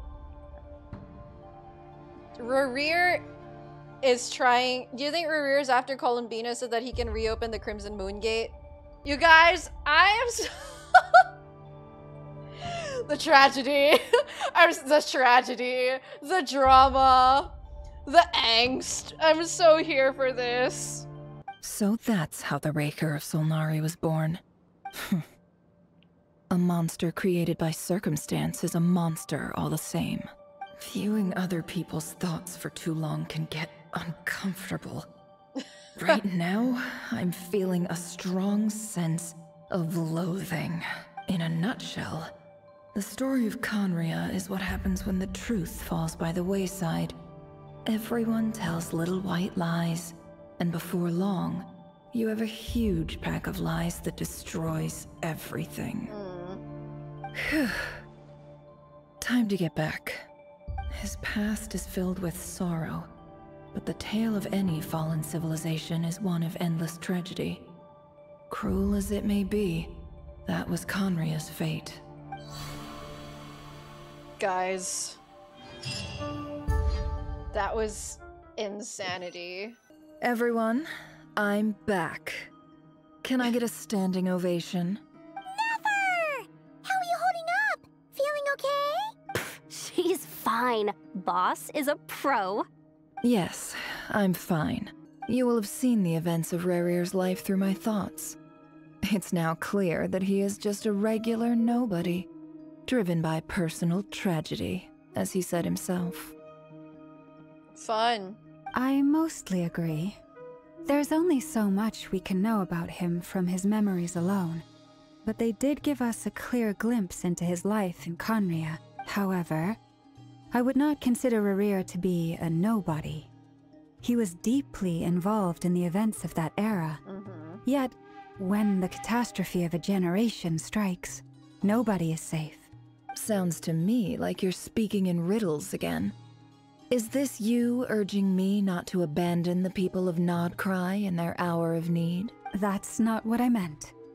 Although I do hope you choose to remain a part of the plan. Without you, the mission ahead will be all but impossible. Then try to remember that I respond better to the carrot than the stick. And I don't appreciate being bossed around. Damn. Now, as for you, Missy, you were excellent. You stuck to the rules of the ceremony and kept your mouth shut the entire time. Bravo. Cool. So, can you fill me in on the deets now? Most of what I saw went right over my head. Yeah, Hoda's reading comprehension. Patience. You'll hear the whole story, don't you worry. But let's meet up with the others first. It will save me narrating it twice. Yehoda? Yes, boss. Let me get that door for ya. That's more like it. For a moment there, I was worried you'd forgotten about the first clause of your employment contract. Forgive my curiosity, but what does the first clause say? It says I gotta do the annoying stuff that boss is too lazy to do for herself. Like opening the door, pouring the tea, yada yada. Is that right? If something is in the contract, it's because she willingly agreed to it. Rest assured that the curatorium abides by the very strictest of labor policies. You don't seriously think I'm cruel enough to treat her like my slave? Oh my god. Labor policies, guys. In any case, I've hardly shied away from my share of the work today. Hope I don't catch Flint's and Varka lounging about in their chairs, enjoying a leisurely cup of tea. Surely not. There's nothing I dislike more than other people enjoying themselves while I'm hard at work.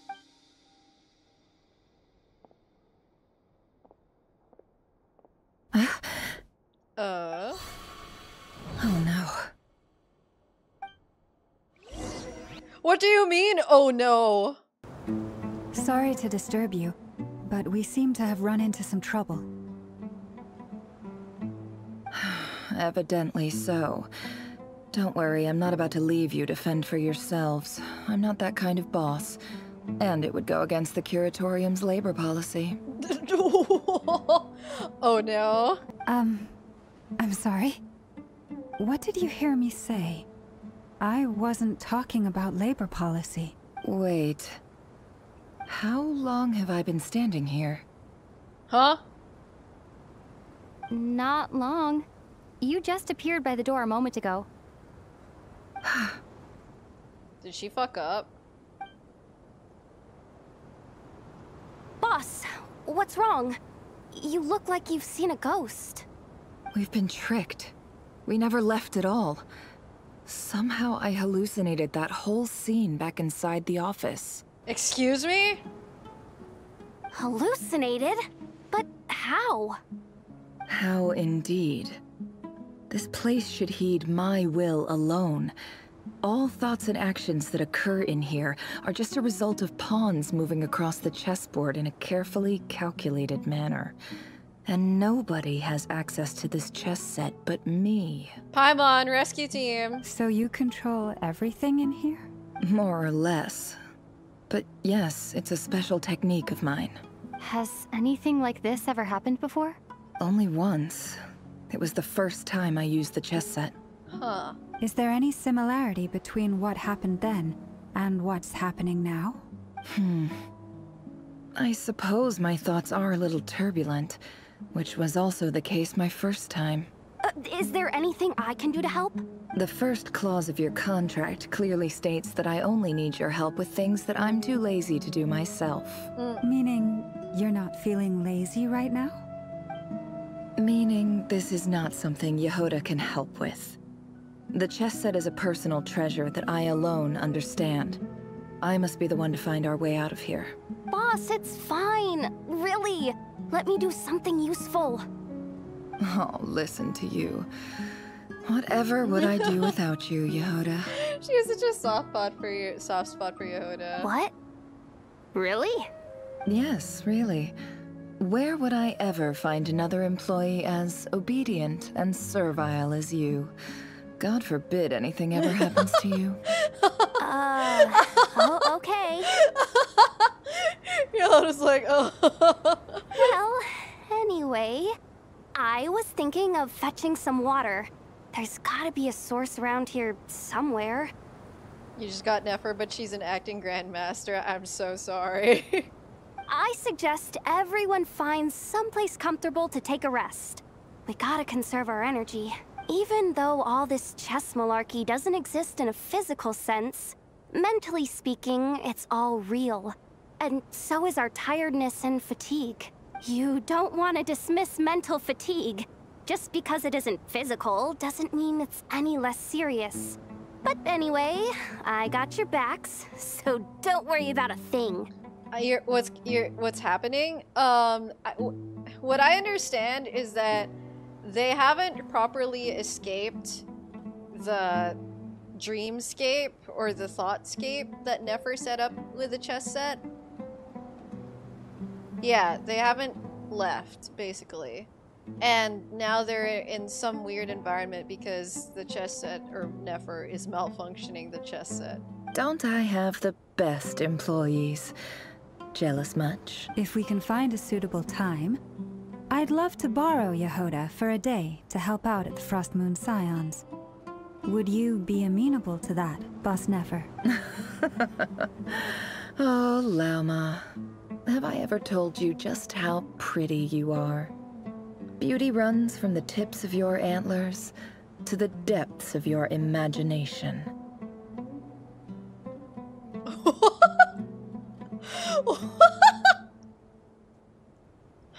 What kind of... Dude, that is the gayest ass response ever. Oh my god.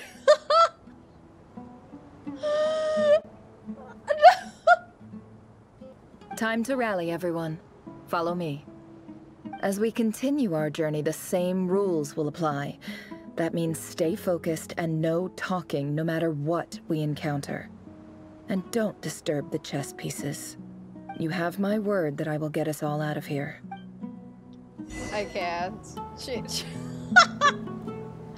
Damn, Nefer! Girl!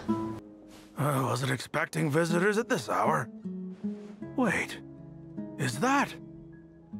Oh, are we in Nefer's past? Oh, it's him. There you are. Sinue's been looking for you all day. I think he has some news for you. Oh yeah? What were you doing just now, Uncle Retinue? Hiding away some more loose change? I know I saw some Mora. It's young Nefer. What do you mean loose change? Oh, come on, I'm too old for this. Just pretend you saw nothing. Oh my gosh. Hey, kid. Mind telling me what Sinuhe's been up to recently? I'm trying to get in his good books and I need a way in. Get in his good books? Why? What do you want with my dad, Uncle Apepi? I've written a new song. I was hoping to showcase it at the next festival, but I'll need his approval. A new song, huh? I'd love to stay and listen, but unfortunately, Uncle Retinue says my dad's looking for me. Well, there's plenty of time and I'm not going anywhere. See that pile of stones? I'll be sitting there warming up my vocal cords.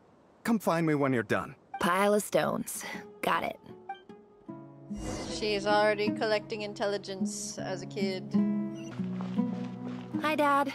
Uncle Retinue said you were looking for me. Ah, there's my little princess. If you'd gotten back just a little sooner, you could have shared the spoils of war with me. Damn, her dad's got facial hair. That's crazy. Spoils of war? Who were you fighting against, Dad? It was just a figure of speech. The aftermath of a sandstorm is no time to be waging war. I was talking about our war against thirst. I went out to fix our water supply problem, and now I'm back. Which means... We have a well again! That's right. I found a new one and brought back as much water as I could carry. It should last us for a good while. If it wasn't for these blasted sandstorms, our wells wouldn't be caving in. You wouldn't be spending all your time out searching for new water sources. As the chief of our tribe, I'm supposed to be leading us out of hardship and poverty. Onto better things. You know how prosperous our ancestors were. I've told you all the stories. And look at us now. Squeezed into these hovels. No one would choose this, if it wasn't for the endless wars over the years. This doesn't look exactly like Aru Village, but of course it is somewhere in Sumeri Desert. But things are looking up. I started working with some folks from the academia a few months back.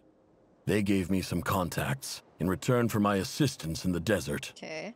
So you're the academia's helper now? Special ambassador, they call it. Think of it as a partnership. It's nothing bad, okay? We've been isolated here in the desert for too long. Seeking opportunities elsewhere is the best thing for us, and the fastest way to progress. So, do you get anything good out of being a special ambassador? Of Great course. question. My luck's improving all the time. One day, I swear I'm gonna lead us out of this place. We'll find somewhere new. Somewhere better. He did not elaborate. That's our well, and you know it. You stole from us. Huh? Well, you've gone from chief to thief, and now you have to face the consequences. Bruh? Did you really think you could take our water without permission and get away with it?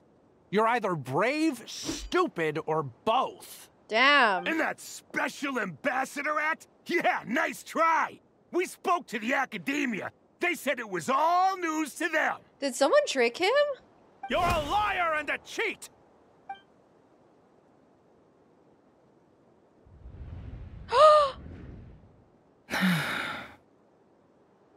I heard Yehuda gasp, but I don't blame her. Most people are terrified by the sight of blood. Once again, there is a child there. Corpses strewn across the ground. The wounds are clearly from scimitars and daggers. The desert dwellers' weapons of choice. There's a handwritten note on the ground. Let's see what it says. Halil, this is Sinuhe, chief of the Shimti tribe. Surely you remember me. I was the one who helped you and your colleagues avoid the quicksand in the desert. This is my second time writing to you. I assume my last letter must have gotten lost in the mail, as I didn't receive a reply. I hope this one makes it to you safely. Oh no. I'm writing to you because I need some help. That sandstorm the other day completely blocked up our well, forcing me to look for another water source in Iab and Unut territory. It was a matter of survival. Praise the gods. The well of the Iab tribe was intact. It was my last resort. I drew what water I could and left, but not without being spotted. I fear they will retaliate. You told me to write to you if I ever needed help. You said you'd be my ally in the academia. Man. I urgently need you to formally recognize my title of Special Ambassador and send some of your people to assist me for a few days. It's the only way I can convince them that this was the academia's decision and prevent them from retaliating. This is an emergency. Please send help as soon as possible. Dude. Looks like this letter never got sent. The writer died a grisly death, and the letter was trampled into the ground. It's badly defaced. Some parts are barely legible. What a ridiculous lie the surviving Shimti tell. Their whole village was butchered over a sip of water. Oh. Ah, officer. Welcome. Welcome to our humble village. Oh, now we're in Aru village. I thought you would at least have the courtesy to provide some respectable libations. Oh, it's the academia being an asshole. This is the finest wine Aru village has to offer. I promise.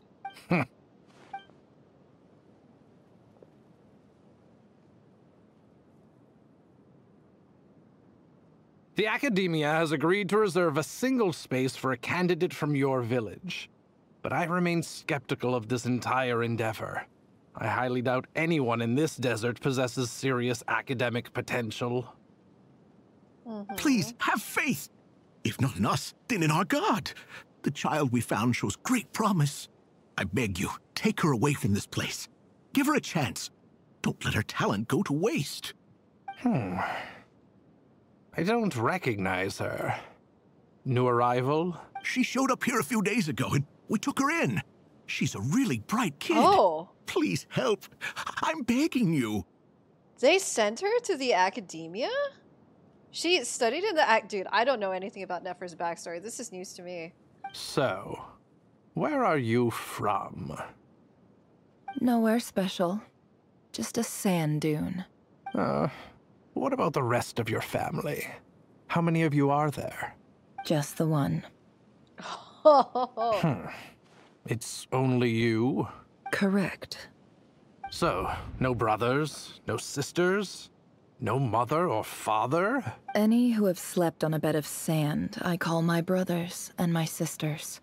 Apart from that, I have no family. God. Dude, Nefer is so metal. This is how she holds up. Like, after her entire tribe, village just died, she's so metal. All right.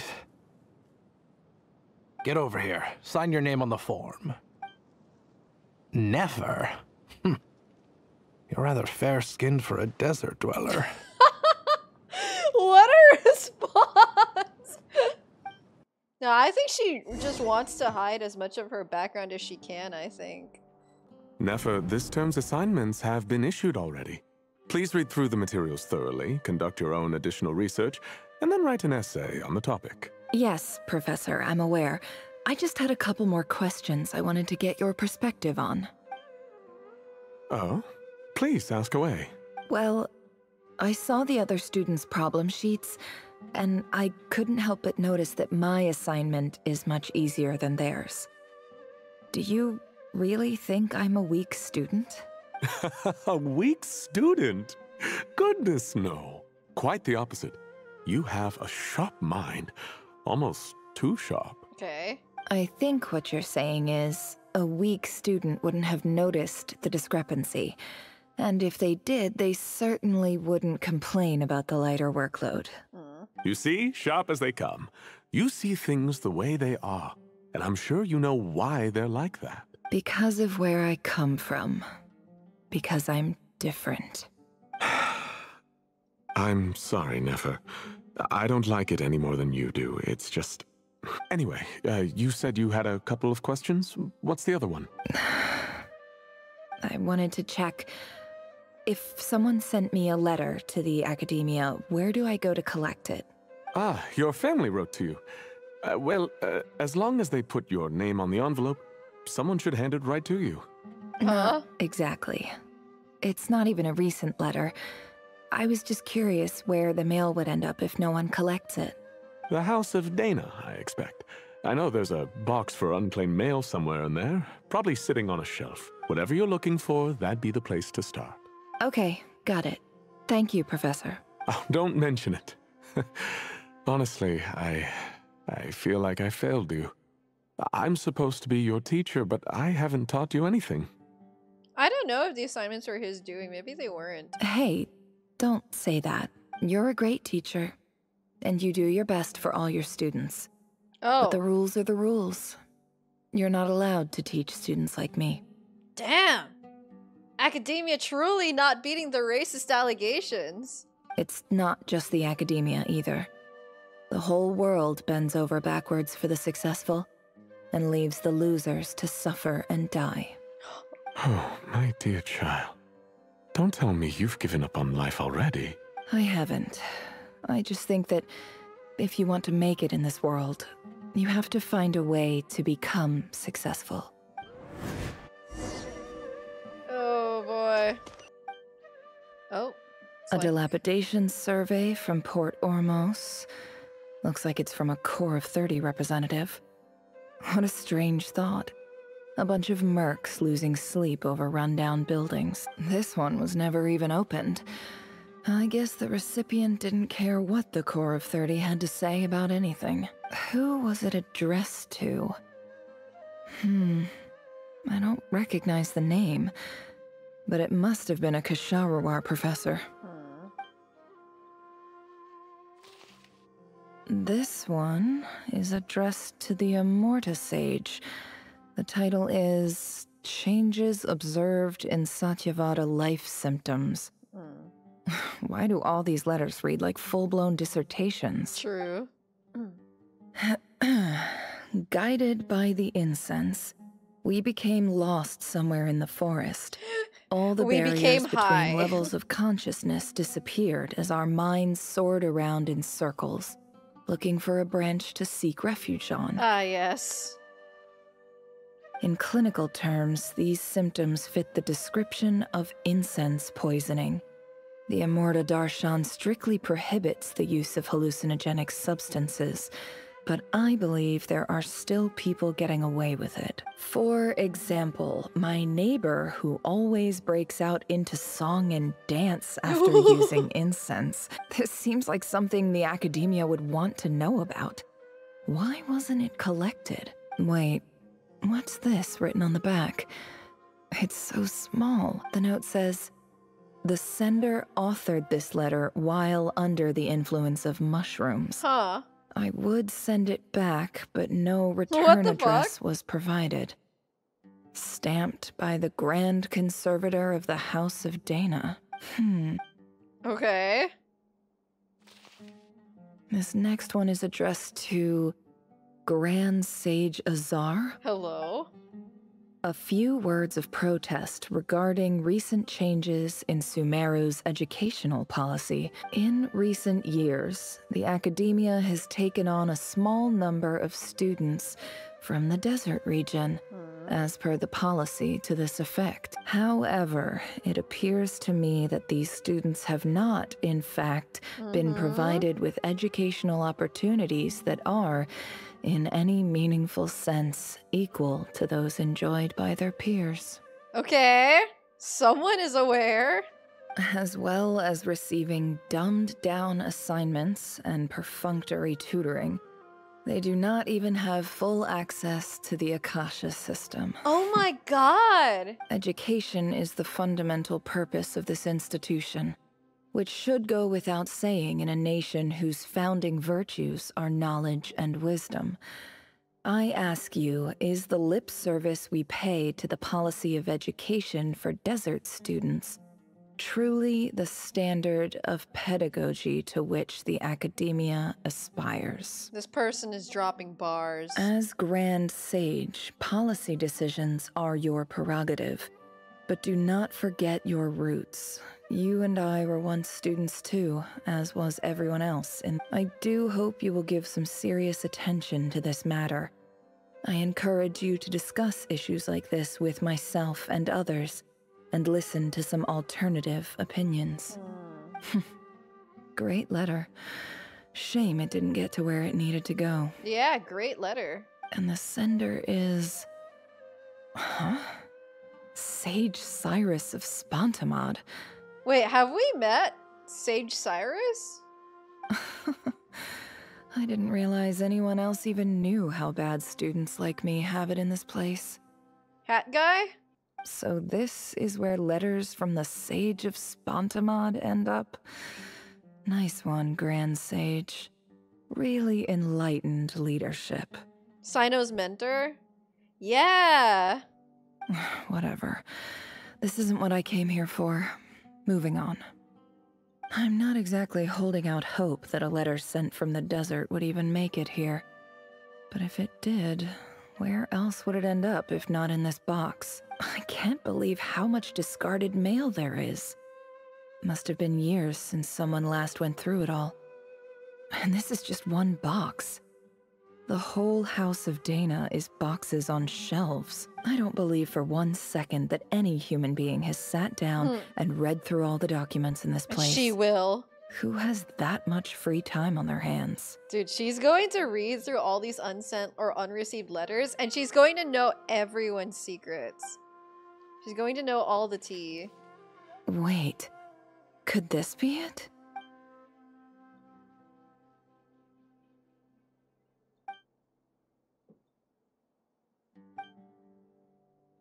Greetings, Halil. My name is Sinuhe, chief of the Shimti tribe. I was the one who came to you and your colleague's aid when you ran into trouble in the Great Red Sand. I don't know how well you remember it now, but I brought you to safety and gave you some water and other supplies. You seemed very pleased and told me your name. In my tribe, learning a person's true name is serious business. Man. And I therefore see you all as friends. You were kind enough to leave your contact details, so we could stay in touch. The Shimti tribe lives a harsh, nomadic existence in the desert.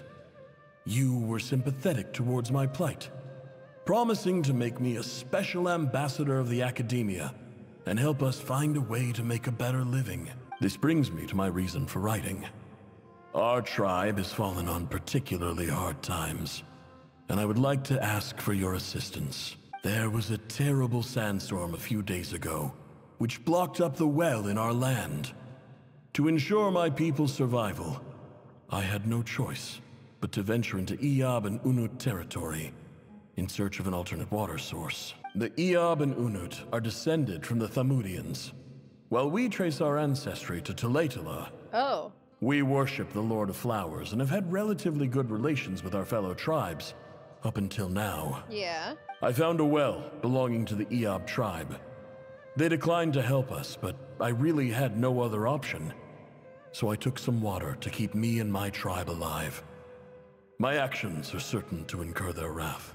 Oh, don't worry, chat. I had dinner a few hours ago before starting Act 4. When we met, Thanks for you the assured hydrate. me that you would be my ally in the academia. I would like to take you up on that offer, because I really need your help. I wonder if you could send an academia representative to meet with me. That aside, the last time you were here, you mentioned that the academia had started accepting students from the desert, and I told you a little about my daughter, Nefer. We have next to no resources here in the desert, and my power and influence are limited. Would you consider enrolling my daughter at the academia? She is a smart girl. I know she won't disappoint you. Man. From the outset, the academia never took you seriously. Those things they promised were just empty words. I doubt they even remember the name Sinuhe. Yeah, this letter never made it to anyone. And you were so emphatic that your luck had finally changed for the better. You swore you'd lead us to a better place one day. You spoke with such conviction, like you were the most powerful chief in the whole desert. Man. You liar. You lied about everything. You promised the world and delivered on none of it. And who fell for it? Just me, by the looks of it. Despite your best efforts. Dude, that's so sad. Which makes you a pathetic liar. You weren't even any good at it. I think I'll take over from here. Let me show you how it's done. Oh, wow. She's like, I will know true power. The power of connections and secrets. I just came to say goodbye. Thanks for everything you've done for me in my time here. Oh, who's this? Nefer? You packed your bags. Where are you going? I'm quitting. Something's come up in my hometown. Gonna head back and deal with it. Ooh, she dropped out. Huh?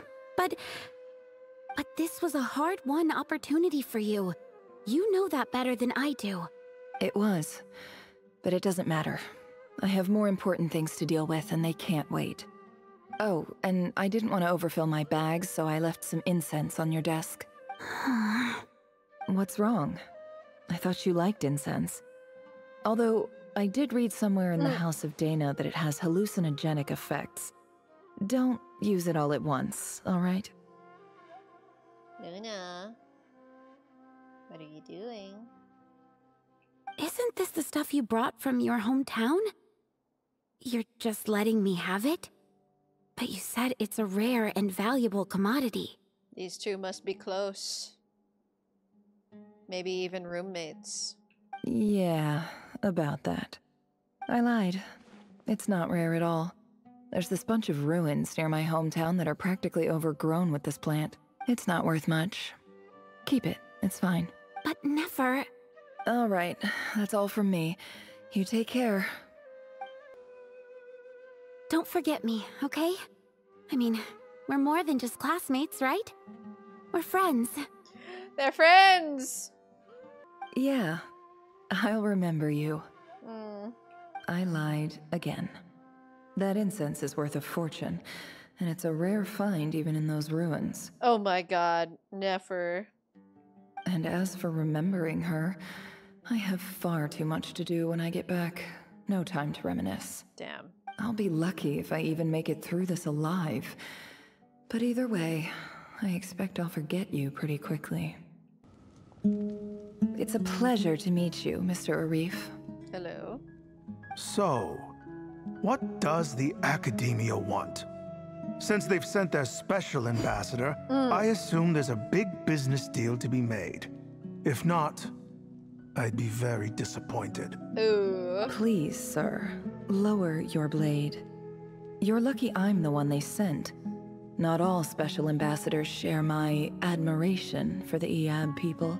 The ever-shifting balance of power in the desert reduced the once great civilizations of this region to rubble and sand. But the story of the Eab has a very different trajectory. Others grew weak, but you grew strong, beginning in obscurity and moving to prosperity. You're the only ones who defied the trend. Huh. So, you do know who you're dealing with? Oh, yes. This well is the perfect symbol of your strength, is it not? It used to belong to the Unut, but it looks like you have control over it now. You're not wrong. But I'm sure you didn't come all this way just to flatter us. Of course not. I came to bring you some very good news. Some information that recently came to light, which might just be your ticket to freedom. Records uncovered by the Vahumana Darshan show that a certain well currently under Iab control is built on top of some ancient ruins. These ruins are of great archaeological interest to the Academia. Oh. I checked the map carefully on my way over here, and I'm confident that this is the well in question. The Academia is offering 50 million mora in return for excavation rights. Whoa. 50 million? Whoa. Okay, where's the lie? No, wait. If these ruins are as important as you say, 50 million's a little low, don't you think? Don't get greedy, Iab. We know far more than you think. We know that you seized this well by force. Wasn't that the first step in your rise to power? To drive away the Unut and steal their water supply? So what if it was?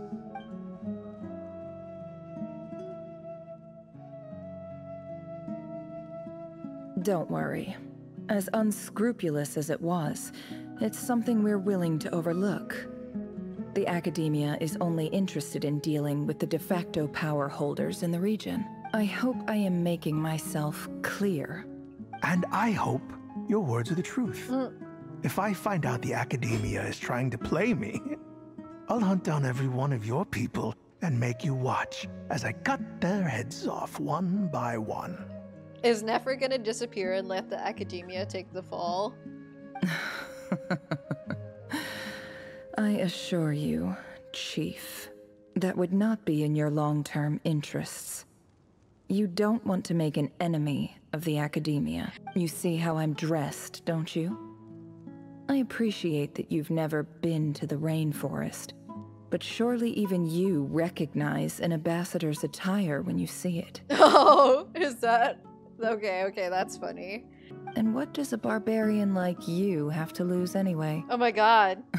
She called him a barbarian. You really think the Sumeru Academia would bother to come all this way just to lie to you? We have more important things to worry about. She is roasting him.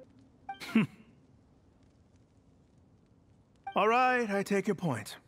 The Academia is the highest authority in the land. I'm sure you're trustworthy people. In that case, we have a deal. We will sell you the excavation rights. I'd like to thank you, Ambassador. This is good news indeed. Excellent news. In fact, it calls for a celebration. Would you do us the honor of staying a while and enjoying some Iab hospitality? Oh. Gladly. I am partial to wine myself, and I trust you are as well. So let's indulge in a few drinks together, in celebration of this momentous occasion. Do they get drunk? Does Nefer attack them while they're drunk? Chief! Chief, it's an emergency! Oh? It's the Unut. They've taken the well. Oh? What? Well, don't just stand there. Take it back. Yes, Chief. I have every confidence in the Iab's military superiority, and yet... What is it? The Unut's response was alarmingly fast. The day after we reach a deal, they seize the well. Oh? This can't be a coincidence. Perhaps there is a traitor in your midst. I don't think so. I am obliged to remind you, Chief, that the Academia will only deal with the de facto power holders. If you cannot regain control over the well, I'm afraid you won't see a single mora of that 50 million. No! Please, Ambassador, just give me some time. I swear the Unut will not get away with this. That well is ours. And so is the Mora. This Iab chief was pretty hasty, huh? Glad to hear it. I will wait here for an update. If there is a traitor, I will find them. In the meantime, make yourself at home. I'll report back as soon as I have an update. She arranged the entire thing. Much obliged. Wow. All it took was a few words and I've got him wrapped around my finger. What an amazing feeling. Oh my gosh, she has the Akasha. So, in summary, Ambassador, the Academia would rather negotiate with our tribe instead of the EAB, yes? The EAB are ruthless murderers who don't listen to reason. And now they have the gall to interfere in our research projects in the desert region. So let me ask you, Chief. If you were the Academia, what would you do? Kill them all, of course. Damn! Precisely. The Academia does not tolerate those who stand in our way. The EAB have held back our academic pursuits for too long, and our patience is wearing thin. She is just gonna get them to kill each other. That's insane. At the same time, there is simply no way that the Academia can be seen to be intervening in desert affairs. I'm sure you understand where I'm coming from. Okay. We have our own rules out here. If the rainforest dwellers raised arms against a desert tribe, it'd start a bloody war. Right. We can't confront them ourselves, but we can support their enemies. The Unot have always had strained relations with the EAB, which makes you our natural allies. Holy. Natural allies. Weren't the EAB your allies once? You were quick to send them after us to protect your interests back when we stole that water. And now look at you. You're at each other's throats. Let me be clear. The Academia wishes to collaborate with the legally recognized rulers of the desert in this matter. We are asking for excavation rights to that well, and our offer is 50 million mora. Say no more. Say less. I believe we have an understanding. Give us the mora. Good. Then I suggest you get to work. Get us access to that well, and the mora's yours. You see, Dad? Lying is easy when you know how. People will believe anything.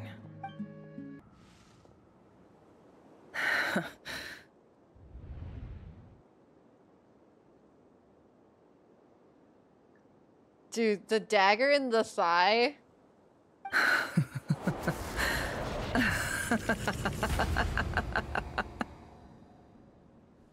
Whoa! Is this the most diabolical thing a Genshin playable character has done that isn't a Harbinger? No, actually, probably not, but damn. This is insane. Oh my gosh. Look at yourselves. You may be vile, savage monsters, but your butchered bodies bleed like any others. You're no different. You're nothing special at all. The monsters who destroyed my home, they're just ordinary, petty human beings. What a joke.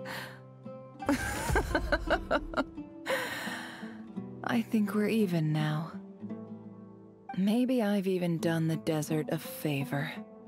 It's a better place without all these people around. Oh, Sinuhe, my gullible fool of a father. Perhaps if you'd been as ruthless as I was today, our tribespeople would still be alive.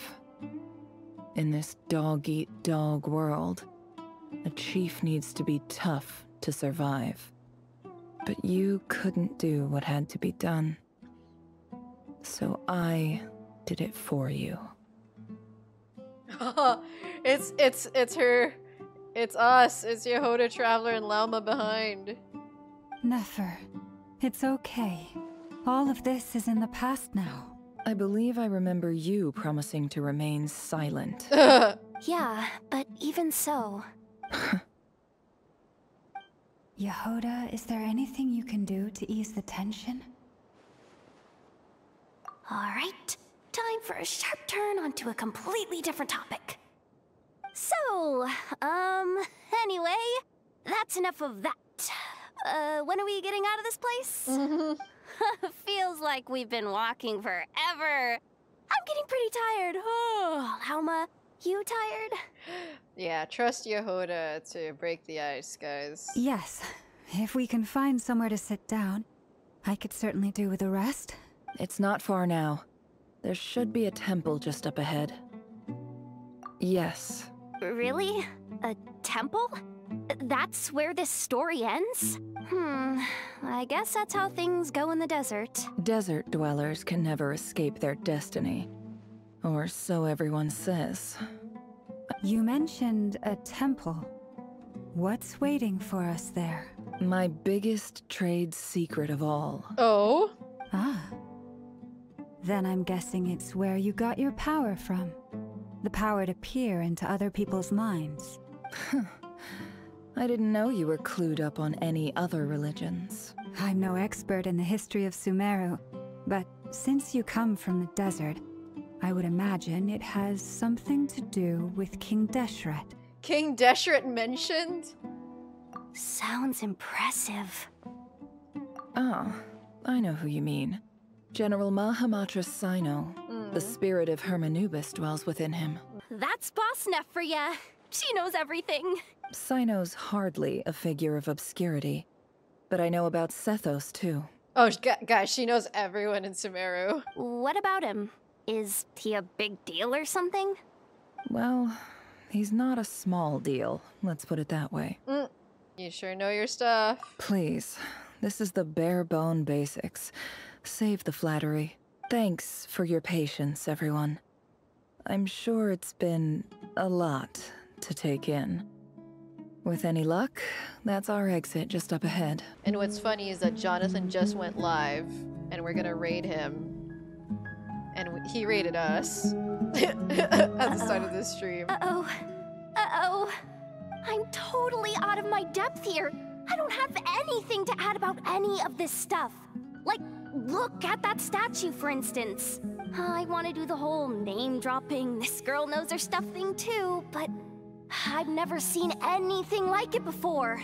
A statue with the head of a bird.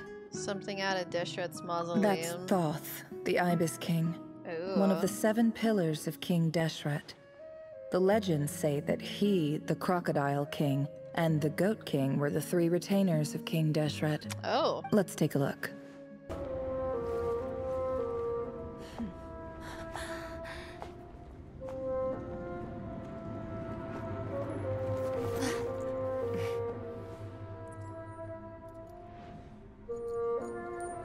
Oh, it's her cat. It's just Ashru. So, all is well?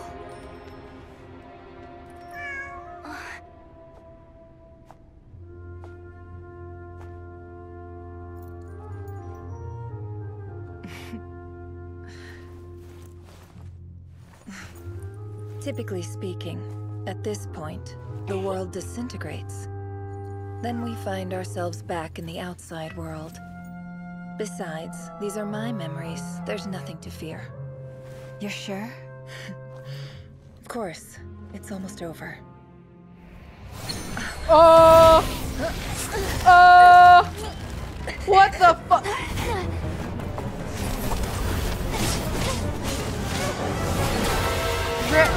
Rerir moment? Hey, give her back. Hold on. Do it.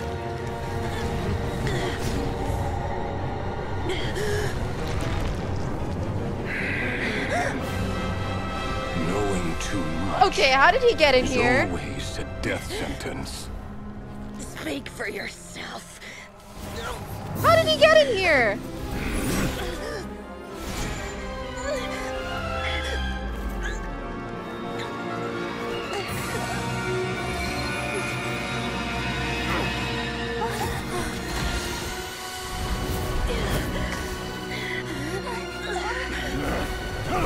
There's no way Dory's thing saved us.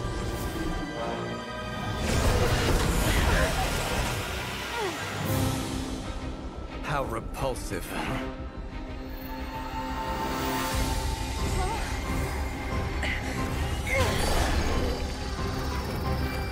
Dainsleif?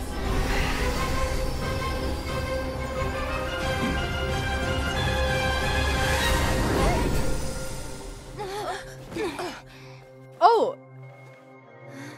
Columbina and Dainsleif.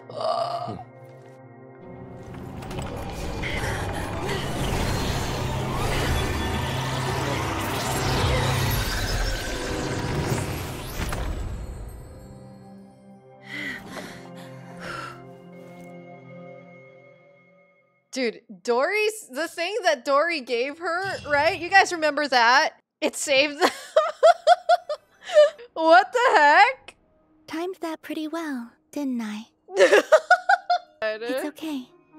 I'm just glad no one was hurt. Paimon noticed you doing something too, Dainsleif. Were you helping get them out? Of course. When I asked Nefer to conduct this investigation, I was not naive to the dangers involved. I had a duty to ensure your safety. Good to know your sense of justice is still intact after all these years. I take that to mean that you saw the truth. That comes as a great relief. I certainly did. And thanks to your help, I also managed to trap Rerir inside the chess set. Damn. Got him. Whoa, really? How'd you manage that? Well, to be honest, I sensed that something was wrong long before we made it to the temple. By using this fragment to probe into Rerir's past, well, the monster formerly known as Rerir, it seems I alerted him. I was tracking him, then he caught on and started tracking me too. Can't say I'm surprised. But how did he track you through your thoughts alone? That shouldn't be possible. Rerir was a secret agent who reported directly to the Vinster King. He is an expert at finding a trail and hunting down his pursuers. Hi, Comfy. No wonder. He infiltrated the chess set, read my thoughts, and built a new virtual chess set inside of it. That's why we weren't able to leave at first. Speaking of your chess set, it's quite a remarkable item. Would I be right in thinking you have some connection to King Deshret? It all goes back to King Deshret, guys. You overestimate me. I only have a connection with one of his underlings, the Ibis King. You all saw how this came to be. A long time ago, the Eab massacred my tribe, the Shimti, in our home village. A few years later, I enrolled in the academia, where some new information came to light. The Unut and the Eab fought a bitter battle over the rights to a well, all for the sake of a non-existent 50 million mora. The Eab ultimately won that confrontation, but their victory came at the cost of almost every warrior in the tribe. The final blow to the Eab came at the victory feast, when an Unut assassin beheaded their chief right before my eyes. Oh. The remaining Eab fled and have been scattered to the winds ever since. Having gotten my revenge, I returned to my hometown, where to my surprise, the nearby temple was still standing. There it was, seemingly immune to the relentless hostility of the desert, while my tribal home lay in ruins. As I stood there gazing at the temple, I noticed a cat just outside. This cat, as it turned out, was home to the spirit of the Ibis King. What the? He led me to a gate deep inside the temple, and there he made a deal with me. This chess set is my gift from the Ibis King. The chessboard within is made to the same specifications as the one in the mausoleum of King Deshret, and represents his power of piercing analysis. Oh my gosh. With this chessboard in its container, I gained a certain ability to perceive hidden secrets. Now, you could conclude that the Ibis King simply wanted to give the people of this world the power to seek the truth, but I don't believe that's the full story. Every god plays favorites. Their hearts are as fickle as any human's, full of secrets, perversions, egotistical tendencies. But precious few gods are willing to admit this. It is the same with all powerful forces, including fate itself. Their gaze falls preferentially upon a select few. As you rightly point out, this is an act of favoritism. Guys, she's a favorite of King Ibis, damn. If you're alluding to the Abyss, then yes, I agree. Gather the others. It's time to share everything I've learned. Thank you all for being here. As promised, I did some further investigating into the rerir of Solnari's background. I am pleased to report that the investigation has been most fruitful indeed. The rerir of Solnari, real name Rerir, was once a Khaenri'ahn subject who served the Vinster King. I will now share the important details of his story. Please save any questions or comments for the end. At the Vinster King's behest, he gathered intelligence and assassinated descendants of the Crimson Moon dynasty. Unwilling to take down his beloved, Thalindus, who was secretly of Crimson Moon heritage, he then got dragged into court politics. Vertifolnir's voice, which spoke to him of his fate, was like a reflection of the moon. Though he could disturb the waters to gain some temporary relief, he was powerless to erase it entirely. In contrast, Rerir's own life was like a reflection of a broken moon. Once the stormy winds of fate blew across the water's surface, it was utterly destroyed. Thalindus smuggled away a piece of the moon before disappearing through that mysterious portal. It was passed down through the ages, finally falling into the hands of the knave. But what lies on the other side of that portal? Was it really a whole other world? Thalindus never had the chance to share what she found there. Neither did Rerir, who followed her in. So that's why he's so obsessed with the moon. A tragic tale, to be sure. But it does not excuse his many transgressions. True, Varka. No matter how much Rerir suffered in the past, oh, I miss looking the fact at him. remains that he is what we know today as the Wild Hunt, wreaking havoc upon innocent lives in NOD-KRAI. He becomes more dangerous with each passing day. If left unchecked, it is simply a matter of time before all of Teyvat suffers the consequences. This is a threat that the Knights of Favonius cannot ignore. Oh, he said the line. He said the thing. A question for Miss Columbina.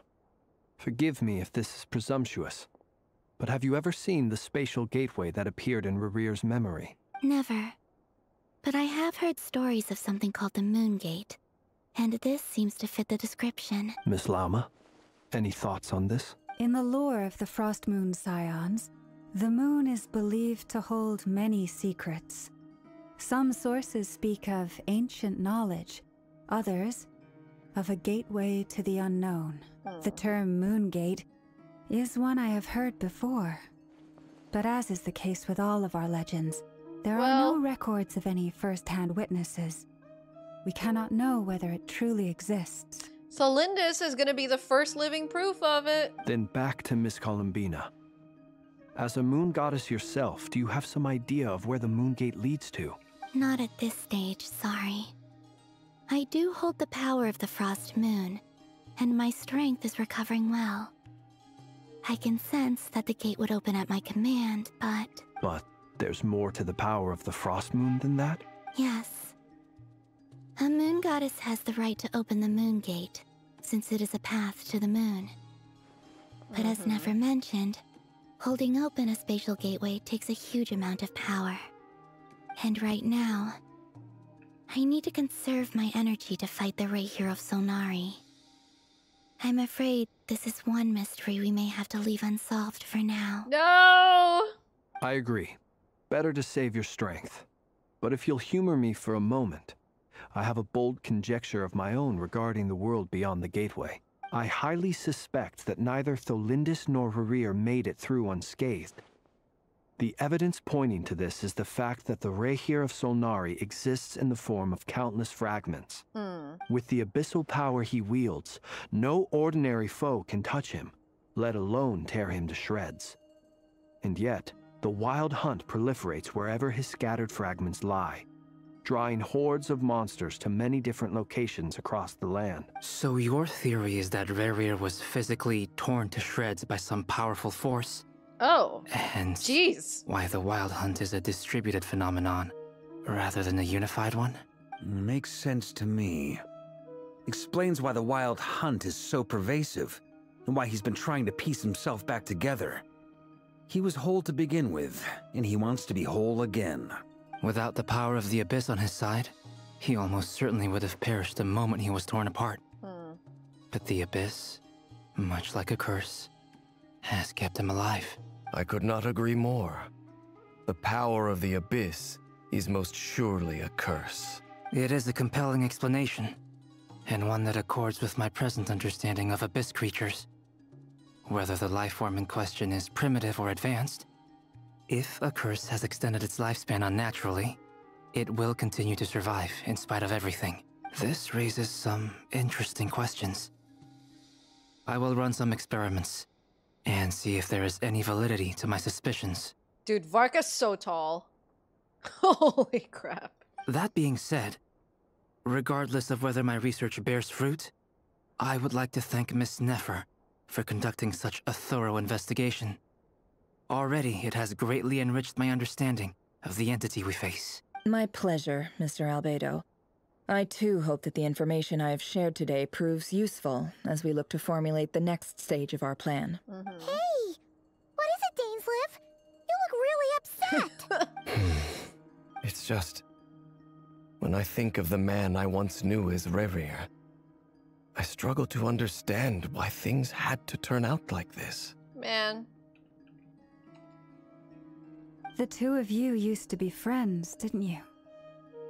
I don't know if these words will bring any comfort, but my heart goes out to you. Her very big heart. Mine too. We can never know all the hows and whys of the way things are.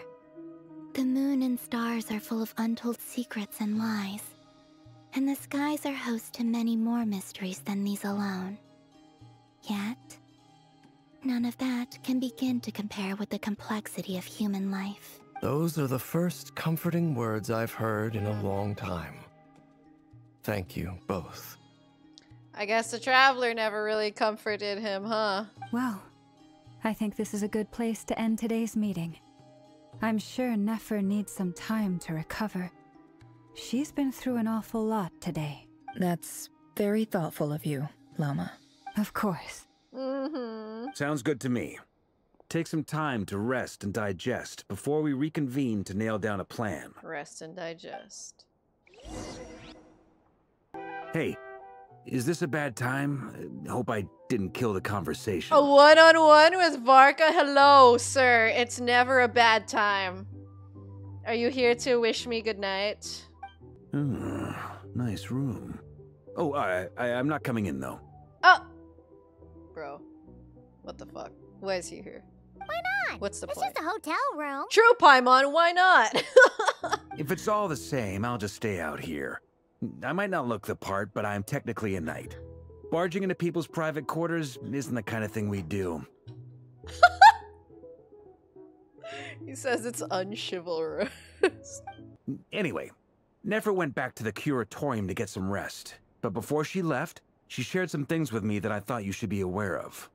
Firstly, although she managed to trap the Rerir of Solnari inside her chess set, there's no guarantee that the power of the Ibis King is any match for one of the 5 sinners.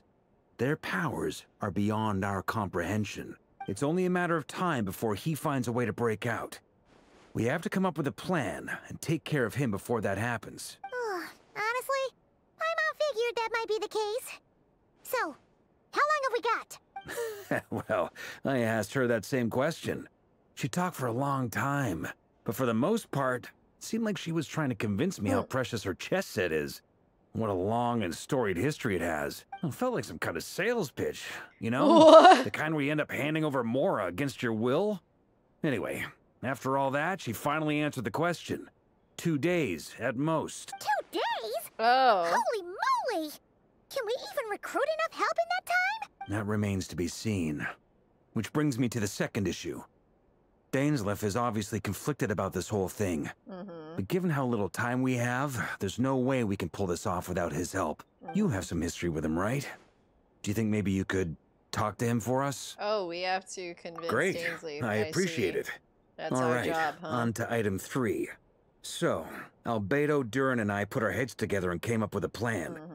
Can't promise it's gonna work yet, but at least it's a start. We figured we'd bounce the idea off you first. We'll explore it further once everyone's recovered. Oh, Paimon's dying to hear this. All right, so here's what we're thinking. It's a shocking plan. We felt a little uneasy about roping you into this. I mean, firstly, you're not locals, and secondly, none of us are your boss. You're well within your rights to refuse if you so choose. I know, I can't stop staring at his nose either. It's a great nose. Roping us in? Why would you even say that? We know the stakes here. It's all of us against the rerir of Solnari, or none of us stand a chance. I choose my words very intentionally, I'll have you know. I like to think there's an art to striking a down-to-earth tone even when the stakes are through the roof. Sir Varka, I have a few thoughts about this plan. Sir Varka. I'm all ears. I think we can be more flexible with how the roles are allocated. In my view, the most sensible lineup would be like this. Okay, so the last part of this act is that the plan gets executed. I see your point, We're going to pause before that happens. But if that's how we're going to approach this, you'd better make sure you're ready. To be clear, I don't doubt your abilities. Far from it. I just want to make sure. Are you really willing to take all this on? I want to do everything within my power. The rerir of Solnari is a truly fearsome opponent, and if I do my part, it'll greatly reduce the risk for everyone else involved. Well, that tracks with what I've heard. Jean's mentioned in her letters that you're so diligent it's almost abnormal. Thanks, I guess. As in, most people weigh up the risks and rewards in situations like this. But you seem to just march towards danger without a moment's hesitation. Of course, everyone appreciates a fearless pioneer. He's so tall. But all that aside, I'm the Grand Master of the Knights of Favonius, and you're our honorary knight. I want to make sure your courage doesn't come at the expense of your safety. Thank you, Sir Varka. I should be the one thanking you. It means a lot to have you on board. I'll give some serious thought to your suggestions. Great. A very knightly bow.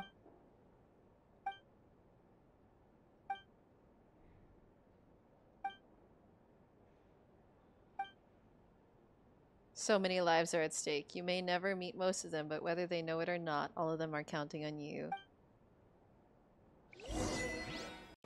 Oh, everyone in the house! Let's go! This is a thorough plan, but I do have one last question before we take action. How can we be sure that our enemy won't leave the designated area? Okay, good question. Great question. Albedo's been hard at work analyzing rerir and the Wild Hunt's behavioral patterns. His conclusions are as follows. Okay.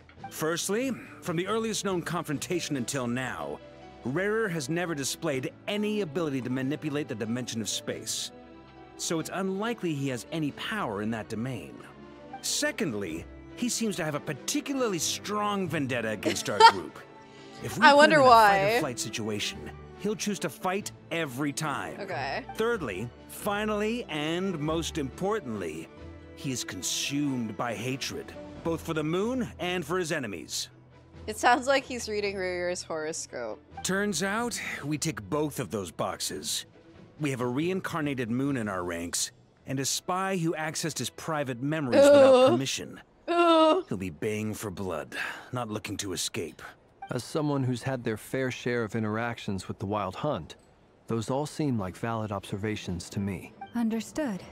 Then I will defer to the verdict of the group. Well, everyone, that's the plan in full detail. Albedo and Durin are carrying out their part as we speak. Oh, what are they doing? Plan approved. Scheduling. Okay, any firepower you need, I got you covered. Let's light this baby up. Of course, we've got Aino the The Pyromaniac. Frost Moon Scions are behind you as well. And the rest of you? Oh, he's so pretty. No objections? All right. Dude, I forgot It's Dory settled. was here. This is the plan we're going with. Next up, an old tradition of mine. Anyone who wants to back out, now's your chance. Wait, we can still back out of this? Everyone says things they regret, right? I don't want anyone feeling trapped because their mouth said yes before their brain had time to think things through. A very people-first approach. I hear that's common practice in the Knights of Favonius. Heh. Who'd you hear it from? D-Luke? Damn. Shh. We don't use people's real names at work. This contact will be known only as Owl, please and thank you. Damn, Varka clocked. This plan can only work if everyone does their part. Flint's and I will absolutely support it. We shall indeed. You'll be glad you accepted our help. Oh, yeah. Also, you are the last person I expected to see here, Miss Dory. Dude, yeah, exactly. It's like, what, Dory, hi? You're kind of goofy for being here, but cool, sure. Hang on, chat.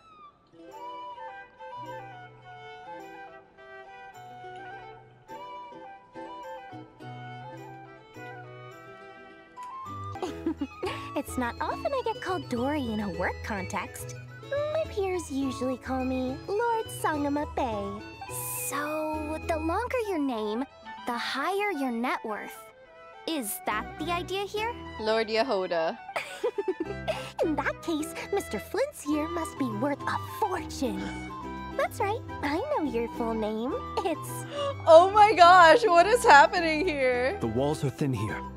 I'd appreciate you keeping that a secret. Oh, dude, Dory knows the tea. Caught true. Okay, fine. I'm actually only here as a favor for someone else. Do you have any idea how much it would cost to hire me otherwise? Oh, does this mean someone out there actually has the power to boss Dory around? It most certainly does not. We have a long-standing and mutually beneficial business partnership. She's actually the mom of a friend of yours. Dude, don't Alice put Dory up to this? The person she owes a favor to is Alice? Dory might actually be the secret goat of Genshin Impact. Did we just start the quest? Well, we just started. We're in the middle of Act 4. Said mom supplied me with a great little trinket, but now that lady's ruined everything. If I don't start building a little goodwill now, my whole business in NOD-KRAI is gonna go down the drain! Okay. So what exactly is so special about this pendant? It's a lucky charm that a great mage made for me. We have a business relationship, and she was worried that something bad might happen to me. So, she wanted me to have something that can store power to protect myself with. I finally got it all fully charged up with Kuvaki, and then never went and used it all up at once! Never lost so big in my life! Oh my god, she's so funny. She's so You're dramatic. Right. It was all my fault. I didn't mean to drain all the Kuvaki in the pendant, but I'll make it up to you. You will? Well, in that case, how about you give me your chess set? And we call it even. Sorry, I don't think you want the chess set right now. It literally has rerir. I knew you'd say that. Well, it's yours if you want it. In fact, take it now, and I'll even throw in a free rerir of Solnari. Oh my god. Deal? She's so funny. You're putting me in a difficult position here. It's a very useful thing to have around, but I have a funny feeling it won't be around much longer. I guess we'll see in a couple of days. Looks like bankruptcy for me. Hey, don't be so pessimistic. See this through and you never know. You might find a new business opportunity on the other side. Damn.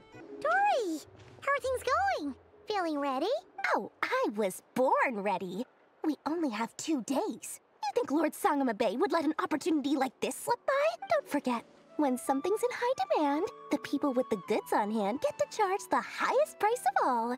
Even higher than the sellers taking advance orders. Ta-da! See? It's right here! Ah, it's so pretty! Did you make it? What is that? No, I have a supplier.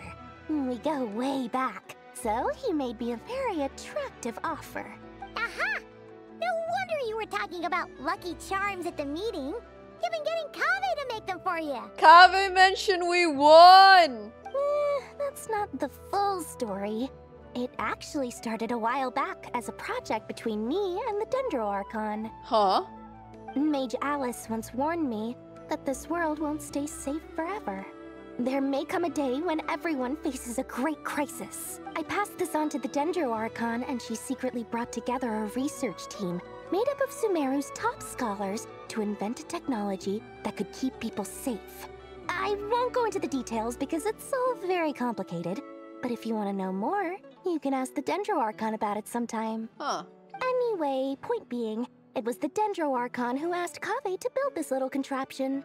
As one of the top Kashara War talents, he was the obvious choice. We love him. Took him long enough. He stressed over it for ages. Must have gone through at least a dozen designs before producing a final product. But that's Kaveh for you. Dude, Dory just told us some intel about what's going on in Sumeru. This is crazy. She's actually spilling some real relevant tea, and I'm so here for it. Marak delivered it to me a couple of days ago, along with a letter from Kaveh. Could I ask why I'm sending this technology to you? And what's your proposed use case? Has it been approved by the relevant authorities? She didn't even make us pay for it, true. She's just giving us tea for free. Actually, I think she really likes yapping. So nosy. My fault for sending him the research permit to begin with. Surely Nahida must have told him you were involved in this project. He was probably just nervous because you're always so secretive about your business. Could be, could be. Anyway, I just replied, let's hope there never has to be a use case. Because it would involve grave danger. Damn. Fair enough. But it sounds like he was just being cautious. He probably felt responsible as the one who made it. Or maybe he was asking as a favor for his housemate. He's done that before. Not sure why, though. His housemate doesn't seem to really care that much about this kind of stuff. The indirect Al-Haytham mention. Dude, we can't escape the Kavatham agenda. Wherever Kaveh comes up, Al-Haytham follows. This is insane. Either way, all's well that ends well. I'm just glad to finally have my hands on the product. I wouldn't want to be without it, given the potential dangers that lie ahead. What does that look mean? Paimon's just super surprised. This must be the first time we've ever seen you actually get serious about something. Oh, at least they acknowledged it. Well, a long time ago, I made a promise to myself. I promised that I was gonna live every day of my life with a big beaming smile. Obviously, Mora plays a big part in that. But there are always gonna be times in life when you have to give something back. That could mean paying back a debt, returning a favor, or showing some kindness. Alice has been a huge help to me over the years. She was the first investor I ever had. And I want my investors to know that Lord Sangama Bay is the best in the business. Oh my god, she actually got vulnerable with us for a second. This is... And more than that, no one knows what the future will bring. Whatever happens, I want to make sure the Dendro Archon and all of Sumeru is prepared to face whatever comes. Wow. Oh, that? I was just making sure Nefer and I are square. Don't be thinking it was some sort of benevolent act. I'm no saint, so don't treat me like something I'm not.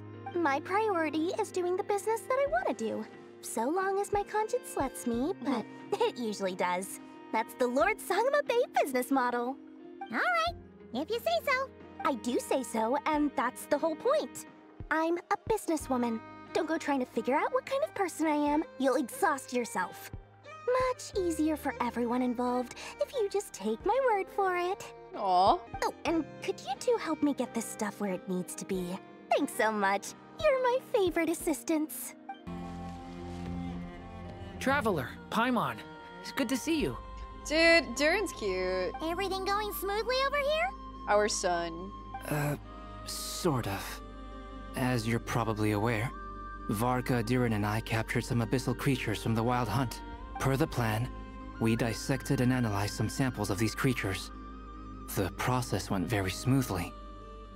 The findings, however, come with some troubling implications. What? You can actually dissect the Wild Hunt? Hello? That depends on your definition of Wild Hunt and dissection. Okay, Albedo, wait to evade the question. Harmless, lifeless. These words are accurate descriptions. The Wild Hunt is an interesting phenomenon. In and of itself, it doesn't seem to possess anything akin to a human personality. But taken as a collective, the medium through which the Wild Hunt is summoned does appear to have a soul. Master griped a lot about the wise Horoptetyr, and seemed somewhat fascinated with the foul Certology. But she barely mentioned Rerir at all. I don't think that was because of his lower social standing, though. Anyway, it's a pity. I should like to hear her thoughts on the nature of the life form he has become today. Damn. It's a strange mix. The furious energy of an abyssal being channeled through a fractured physical existence. A consequence of being torn apart by an unknown power. Perhaps the only explanation for his survival in this state is that he sacrificed a degree of individuality in exchange for a continued existence. That's interesting. Oh, sorry. Once I get talking about interesting research, I have a tendency to go on indefinitely. Dude, notice the absence of nose, and then you look at Varka, and it's like, holy shit, a nose. Back to our research findings. Essentially, they confirm my hypothesis. Rerir's corpse is completely contaminated by the Abyss, and the effects are irreversible. Corpse. You could think of this as Rerir in mutated form. But in my view, even that would be inaccurate. In reality, his whole being has been consumed by the Abyss. In other words, he is now nothing more than a manifestation of abyssal power. Oh gosh. He got lost in the sauce, guys. Unfortunately, at present, we have no means of completely eradicating abyssal power. Oh. Hence, we cannot fundamentally destroy the rerir of Solnari either. Okay. Oh, that's terrible news. So, that's it? We can't defeat him? Not even if we get the power of the 3 moons? Maybe we can contain him. Miss Columbina's situation is a difficult one. She can never achieve wholeness when the world does not accept her presence. It's as if her creator banished her to a place she can never be accepted. It means she spends most of her energy just on her own survival. Oh, dear. Given the circumstances, it's only natural to despair. But we must see this plan through to the end. Dude, can you imagine if we purify Rerir? I don't even know if a corpse is gonna be left. It might just be the bandages or whatever is holding him together. Like, if he's so full of the abyss as they say he is, we purify that guy, there's gonna be nothing left.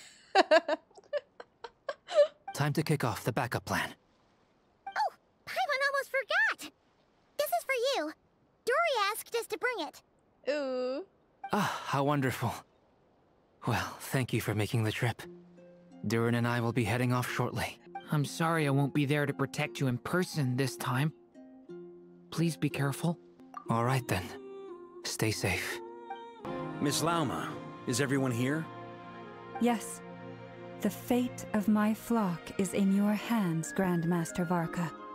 Please keep them safe. My lady, what are you saying? Within the next 24 hours, we will face the biggest crisis the world has ever seen. This is not a burden that we deserve to bear. But I believe that we reap what we sow in this life. So I intend to act. I must do what I think is right. For me, that means fighting for the future of NOD-KRAI. Our queen. This gentleman is the Grand Master of the Knights of Favonius. Our king. Varka, Knight of Boreas. In my absence, please follow his lead. Hey, everyone. Guess I should introduce myself. Well, to start with, I know my way around a battlefield. Why is his laugh so goofy? He's like, like he came with a wheeze and everything. Biggest strengths are honesty and hard workingness. Anyway, point is, I don't intend to let Lauma down. I'm gonna do everything in my power to keep every last one of you safe and sound. Something on your mind? Miss Columbina, was it? I believe that's how the others addressed you. That's right. Names are funny things. Have you always been called Dainsleif? See you, Clearance. Travel safe. Yes. I take it your own name has a more complicated history. I have a different relationship with names than other people. To be honest, I'm not even sure that Columbina is my name. At least, not in the same way that Dainsleif is yours. This is an interaction I didn't expect. But it's what everyone calls me, and I go along with it. A lot of my life has been that way. I get so used to things that I forget to question why they are so. I never used to think much about where names come from, or what they mean to people. Maybe something's wrong with me. You're different from other people. I sensed it the first time we met. You're more perceptive than most. I'm sure your long life and rich range of experience explains that. Do you ever find yourself missing Conria, Mr. Dainsleif? Difficult to answer. I have dreamed of the past many, many times. Sometimes I'm fighting tooth and nail. Other times I'm lying on the ground, defeated. Dude, Columbina asking him the real questions. I don't recall any happy moments from that time. It has been too long. Is that because hatred survives longer than love and affection? That would not be for me to say. I make no excuses for the grudges I bear.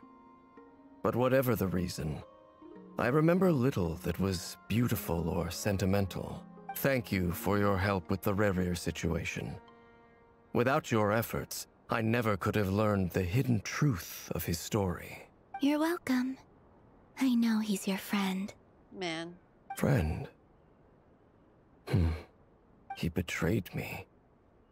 And I never really understood what he was going through in life. Some friendship, that is. This is kind of heartbreaking for Dainsleif. It's complicated feelings, but... Okay. So, do you plan to fight him with us? You see, you're torn. Now you know what really happened. You see the things he's done in a new light. I need some time. Of course. I completely understand. Anyone else in your position would feel conflicted too. Actually, I went through something similar myself recently. Something happened that changed my perspective on a situation. A situation I took for granted at the time, but now I feel very grateful for it. You mean the Harbingers who still support you, even though you've left the Fatui? Yeah. Yes. Yeah, I really like Columbina's dynamic with the other Harbingers. It's really cool. It's really sweet, actually. I always thought they were only helping me because Harbingers are forced to work together. But then I abandoned them.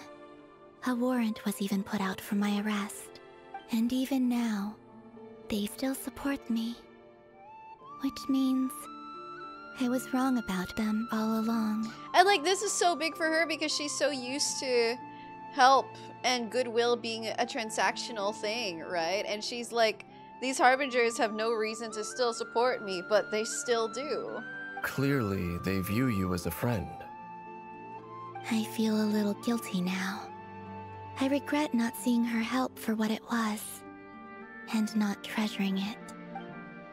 Yeah. I see the guilt that you're feeling now, because I feel it too. Hopefully, talking about it will do us both some good. Have you noticed that the Traveler and Paimon are over there? I think they've been listening. Huh. Shall we say hello? Dude, this is such a good interaction. I love the two of them talking. Like, they understand each other to a certain degree. It's like a therapy moment. Sure. Hello. Ah! They caught us! Caught. Two old people talking true. I apologize for making you worry. No doubt you wish to know where I stand on the plan to take down the rerir of Solnari. I'm afraid I need a little time. but I will seriously consider joining you. Dainsleif, we literally cannot beat him without you. You'd better choose right. You will? Oh, thank you so much! Everyone will be so grateful to hear that! They needn't be. This was something that I was going to have to face up to eventually. That doesn't matter to them. They're grateful to you regardless. You can't control their gratitude, so just accept it. And then, have a think about whether you're willing to join us. It's our mans. Ah, you're earlier than I expected. Hey, Flint's! Been waiting here long? Not too long. I came a little early so I'd have some time to think. Are you nervous about the battle? Quite the opposite. I'm reminiscing on my past battles. Oh, okay. He wants to feel the bloodlust course through his veins once again. When I was awakened by the Ratniki, I had not touched a weapon in many years. I felt like the battlefield was not where I belonged. But after waging war against the Wild Hunt for so long, I came to realize something. A life of absolute peace is simply not a possibility for me. My restless flame indicates that somewhere inside of me, there is a deep yearning to root out the evil in this world. Oh, that doesn't sound like such a bad thing. Well, in the past, when I was a Fae whose primary concern was hibernation, it was hardly ideal. But it certainly serves me well here in the present. And I am delighted to be able to join forces with you in this endeavor. Looks like I'm not the first to arrive. Ah, Miss Lauma. Did you sleep okay last night? I struggled to settle down at first, because of the nerves. But don't worry. I got enough sleep in the end. I'll be just fine. Please, I'm just doing my part. Never! Over here! It's showtime! Aino asked me to relay a message. She said Anefa will be on high alert and keep a close watch over all secondary districts where defense is required, providing support as necessary. Meanwhile, Aino herself will provide range support to us directly, using her latest invention. Oh, funsies. Excellent. My thanks to all involved. Oh, God. It's shaking with him. The chest set's looking a little unstable. It won't hold him much longer. We should be prepared to engage at a moment's notice. No sense sitting around waiting. Let's make the first move while we still have the option. I agree. Paimon, find a safe hiding place. Got it! Be careful, traveler! See you, Paimon. I will. It's going down. Everyone, take your positions as soon as the battle starts. Every ounce of strength we have in our bones, let us bring to this fight. Ready? Let's go. Let's go!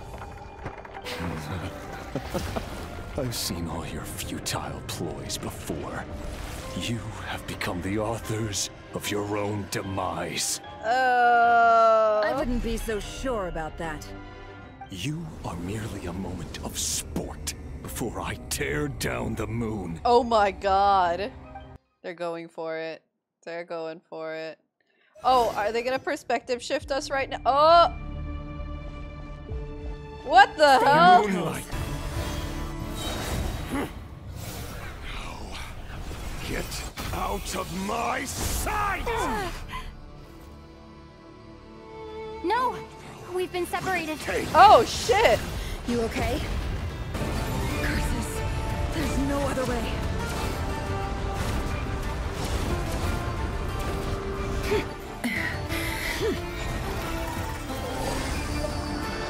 Did she just do the Illuminati sign?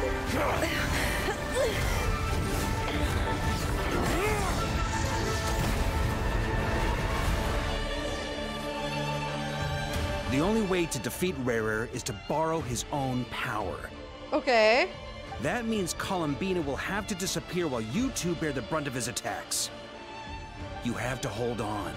Find a way to keep him focused on killing the two of you. Okay. Mission accomplished. He's very focused on killing us.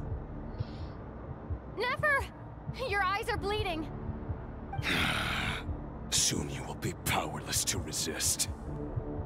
And then, I will reduce you to dust. Oh dear. But that dust will plague your memories. Come on.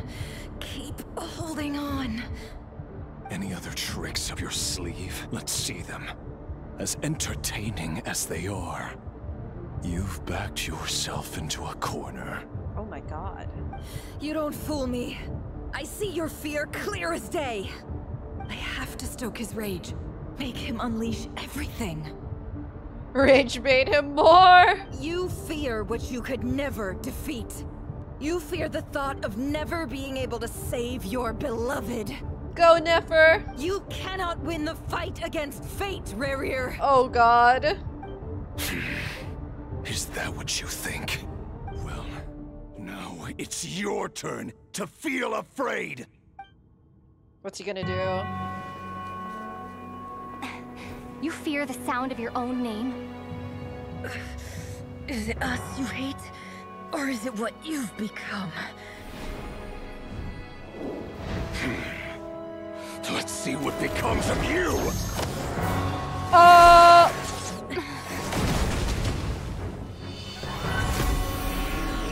Albedo! Oh my god! Albedo time!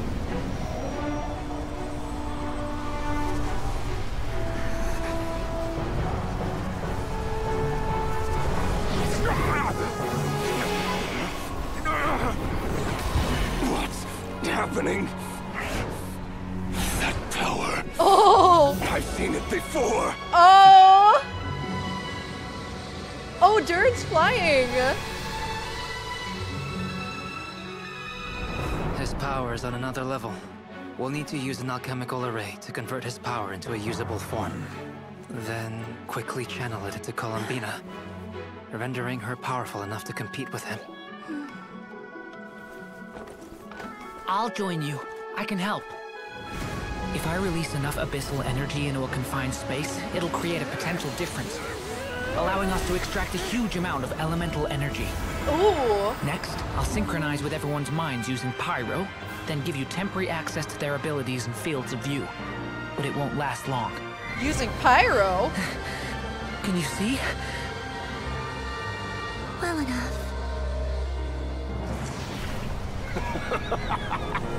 So, we have a student of Gold Rhine-Daughter in our midst. Yeah! How about that?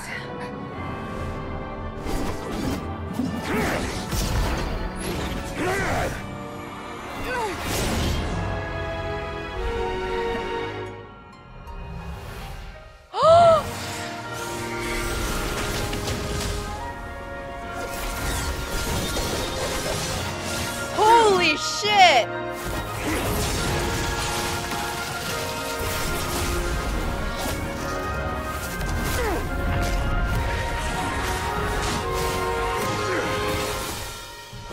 You use my own power against me?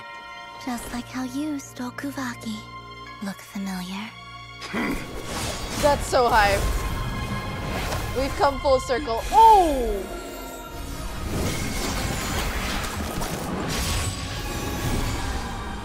Goddamn, Columbina! We finally seen her power!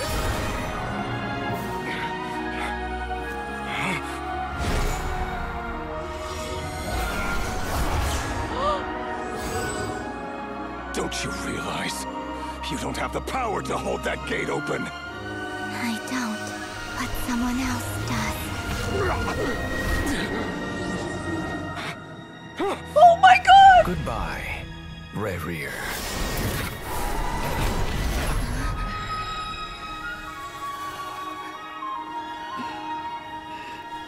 We won. Dude! Dude! Wait, did they just yeet Rerir into space? Or into the moon gate?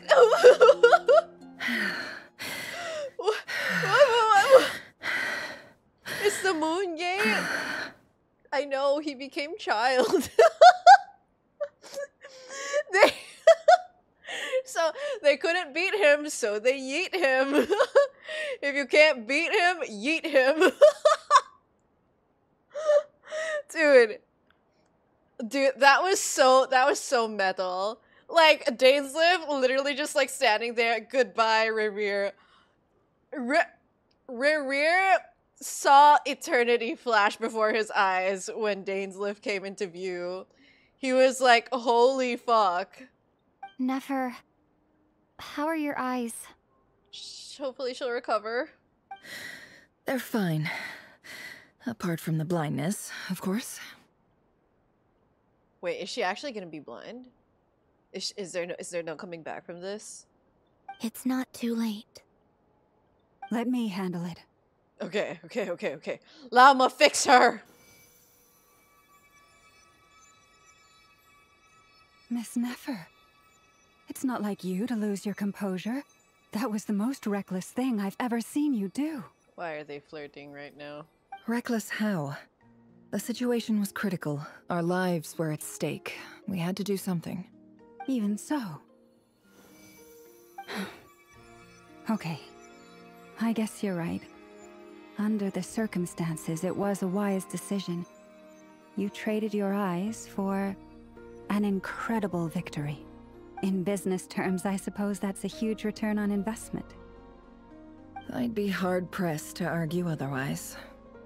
Still, I don't like this outcome, and I don't want you to lose your sight for good. People suffer when they make sacrifices they shouldn't have to make. Whether that means faith, strength, or in this case, your ability to even see. I had hoped you could win without sacrificing so much as a single hair on your head. That's actually a really soft line. Thank you. Really. All done. Don't try and open your eyes just yet. We'll see how you're doing in a couple of days. Until then, please follow your recovery plan to the letter. I'll send full details through Yehoda. For now, just get yourself home, relax, and rest. My dear friends, we have fought bravely and achieved a spectacular victory.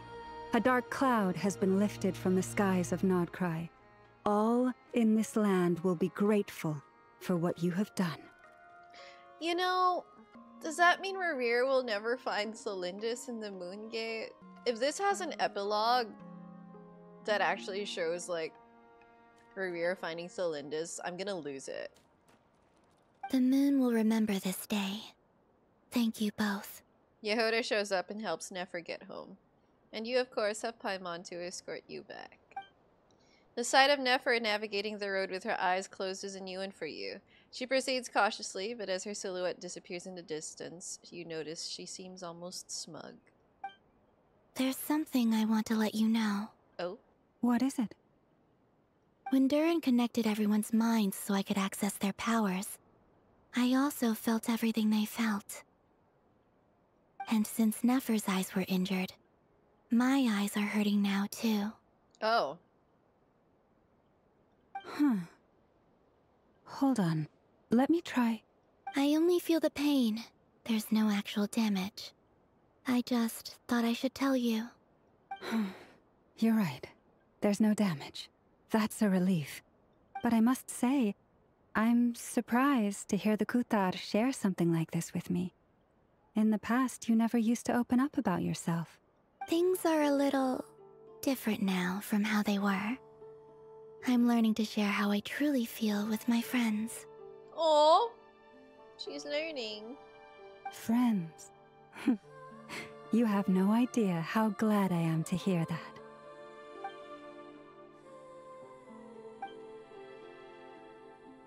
At Llama's insistence, you lie down. You fought on the front line against Rerir, and now you need to rest. Yay! You're awake! How are you feeling? Any aches and pains? Did you sleep well? Aw. I'm doing all right, Paimon. No need to worry about me. Phew! Well, that's good. Paimon's been sitting on the edge of the bed worrying about you for ages. You slept a whole day and night. Poor Paimon had to eat all by her lonesome. Aw, she's making tampo. Glad to hear you didn't starve. How was the food? Well, it wasn't the same without you there to share it. Aww. Honestly, Paimon just can't relax when you're not your usual self. She couldn't enjoy the food, and settle down to sleep. Well, I'm back to normal now. Oh yeah, and Albedo swung by earlier. He said to tell you to head to the tavern when you woke up. Varker and the others are organizing a victory feast, and they want to celebrate with you. He also dropped off some medical supplies, but you seem fit as a fiddle, so guess you won't be needing those. She heals fast. If you're feeling up to it, let's head over now. Wouldn't want to keep them waiting. Varka! We're here! They're so cute. Also, can I just say, it was so cool seeing Albedo do some high-tier alchemy. Like, he came in as what? On a banner in the 3rd version. And canonically, we were just like, oh, okay, he can do alchemy. But no, he's turned into like one of the coolest people, coolest and most powerful non-gods. I know he's not really human, right? He's a homunculus, but it's really cool seeing him break out that power. I don't know, I think he's really cool. And I love seeing him aura farm like that. Oh, Traveler and Paimon! Perfect timing! We were literally just saying how there's no way we're holding this victory feast without you any longer, and we would have postponed it till tomorrow. How are you feeling today? Much better, thanks. Don't worry about me. Relieved to hear it. If that changes, just let me know.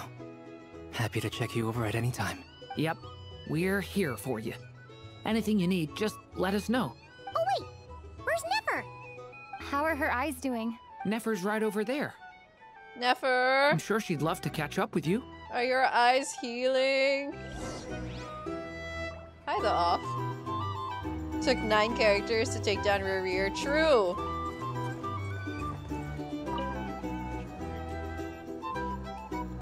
Nefer! Traveler, Paimon, are you recovering well? Oh. Turns out that moon chanter has some real talent after all. My eyes were mostly recovered after just a couple days rest. I can actually open them again now. Yeah, but you gotta be careful. Lauma says not to strain your eyes while they're still healing. Yes, thank you. I'm well aware.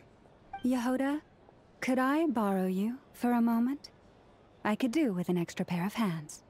Oh, sure. Coming. Did you hear that? I gotta go help Lauma for a second.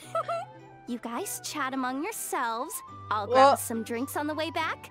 Paimon, you still like them sweet? I like how excited she is to help Lauma. I mean, same. You bet. Make it extra sweet, because Paimon's earned it. Sure thing. What's up, Nefer? The Raker of Solnari. Kind of a snake, don't you think? More of a wolf? No, definitely a snake. A poisonous one who spewed his venomous hatred everywhere. Anyone who seeks revenge out of hatred for other people has become a snake. That's something my dad used to say. Didn't Nefer do that? Perhaps. I'm sure it sounds like a very wise and open-hearted perspective to your ears. But me? I think hatred is a perfectly justifiable emotion. Damn. Nefer's so metal, man. What else is left when everything you depended on in life gets stripped away? Something's gotta fuel that drive to keep on living. If you're worried about me, you can nip that in the bud. I'm not someone who gets stuck in the past. She's cold. I suddenly feel like I was wrong to call my father a liar. He was just a fool. That's why the academia turned their back on him. And why the other tribes ganged up on him. He was a fool, yeah. Oh, father. How much better things could have been if you were a skilled liar. Look at the Ibis King. Thoth is a fiendishly cunning liar. And yet, strangely, he feels more like a father to me than my real dad ever was. Oh. He's never brought it up, but I'd bet he feels the same way. Why else would he give me the power to perceive the truth, while at the same time training me in the art of deception? We've never heard the Ibis King's voice. What's he actually like? Well, King Deshret banished him to Aru, which is essentially a prison, and posed 3 questions to him. He promised that he'd have his freedom if he could find the answers. Okay. His response was to take on a physical form and approach me, hoping that I could become his envoy and search for one of the answers on his behalf. Oh. Did he really think I'd fall for that? He's stuck there. He can't make me return what he gave to me. So that's enough for you to decide he's nice, is it? He's a prisoner, and he was scared. So he decided to perform some good deeds to win people's approval. He lives in fear because he's a deceiver. How is Rerir any different? You can't work as a spy your whole life and expect a happy ending. It's preposterous. Yet I can't say I don't understand it. Liars live in the darkness of their own making. But it's still human nature to want to go on living. Dude, that's so real. And Rerir was such a good example of that. They say that a liar's soul is the most worthless thing in the world. What do you think? I love how concerned Paimon looks. She's like, dude, I thought we were celebrating. Why is Nefer spouting off this insanely philosophically dark shit? Oh, really? Well, it takes a very kind person to find compassion even for liars. If you ask me, the soul of a liar really is worth nothing. Because all they care about is themselves. For example, when something good falls into my lap, I don't go sharing the news around. Stops other people trying to steal it from me.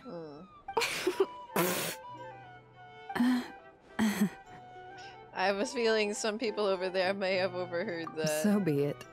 They have sharp ears. I can't keep anything from them. Oh, is that what it looks like? Well, you all know my past now. And I can't simply eliminate everyone who knows too much. Damn. So I guess I just have to put up with you. For the foreseeable future, at least. When you find yourself in a situation you can't control, the safest play is to keep calm and start monitoring everyone involved like a hawk. In the intelligence world, you need to have a sense of perspective and play your hand accordingly. If you understand what's at stake, please ensure my secret is safe with you. I trust you'll respect my wishes as a friend. But don't forget, I will also be watching you like a hawk. Damn. Very Whatever good. you say, Nefer, you can watch me all you want. Now that the panic's over and we've all calmed down, Paimon suddenly remembered something. After all that build-up, our mystery ally never showed up even once. Oh. Who's the mystery ally, chat? Huh? Am I imagining things? Is Nicole? Nicole or Alice? Nicole? So, that close colleague who stayed behind with you? What's he been up to recently? Don't know, don't care. I get more normal human interaction from hanging out with Bosco too than him. Wait. That close colleague who stayed behind with you? They're not talking about Dottore? No. Probably not. Is it? You think it's Dottore? Close colleague? Why wouldn't they just say that Harbinger? Isn't Dottore still a Harbinger? You think it's Dottore? That was what I felt. Although, now you mention it, he hasn't bothered me in a while. I wonder if... If he's disappeared without a trace, it's the biggest gift he ever gave to the world. But I somehow doubt that's what's going on. Dude, if they're talking about Dottore, this is so funny. Like, everyone hates Dottore. I know that Arlecchino hates Dottore. Like, she's already said that before. He won't lie low forever. So we'd better stay on guard. Dude, if Dottore comes up, that's gonna be so sick. Like, I hate his ass, but sometimes a hateable person is exactly what we need. Like, that's gonna be so fun. Because, we didn't even see the whole Irminsul burning. Like, the last time we saw it was in Sumeru. And that was epic.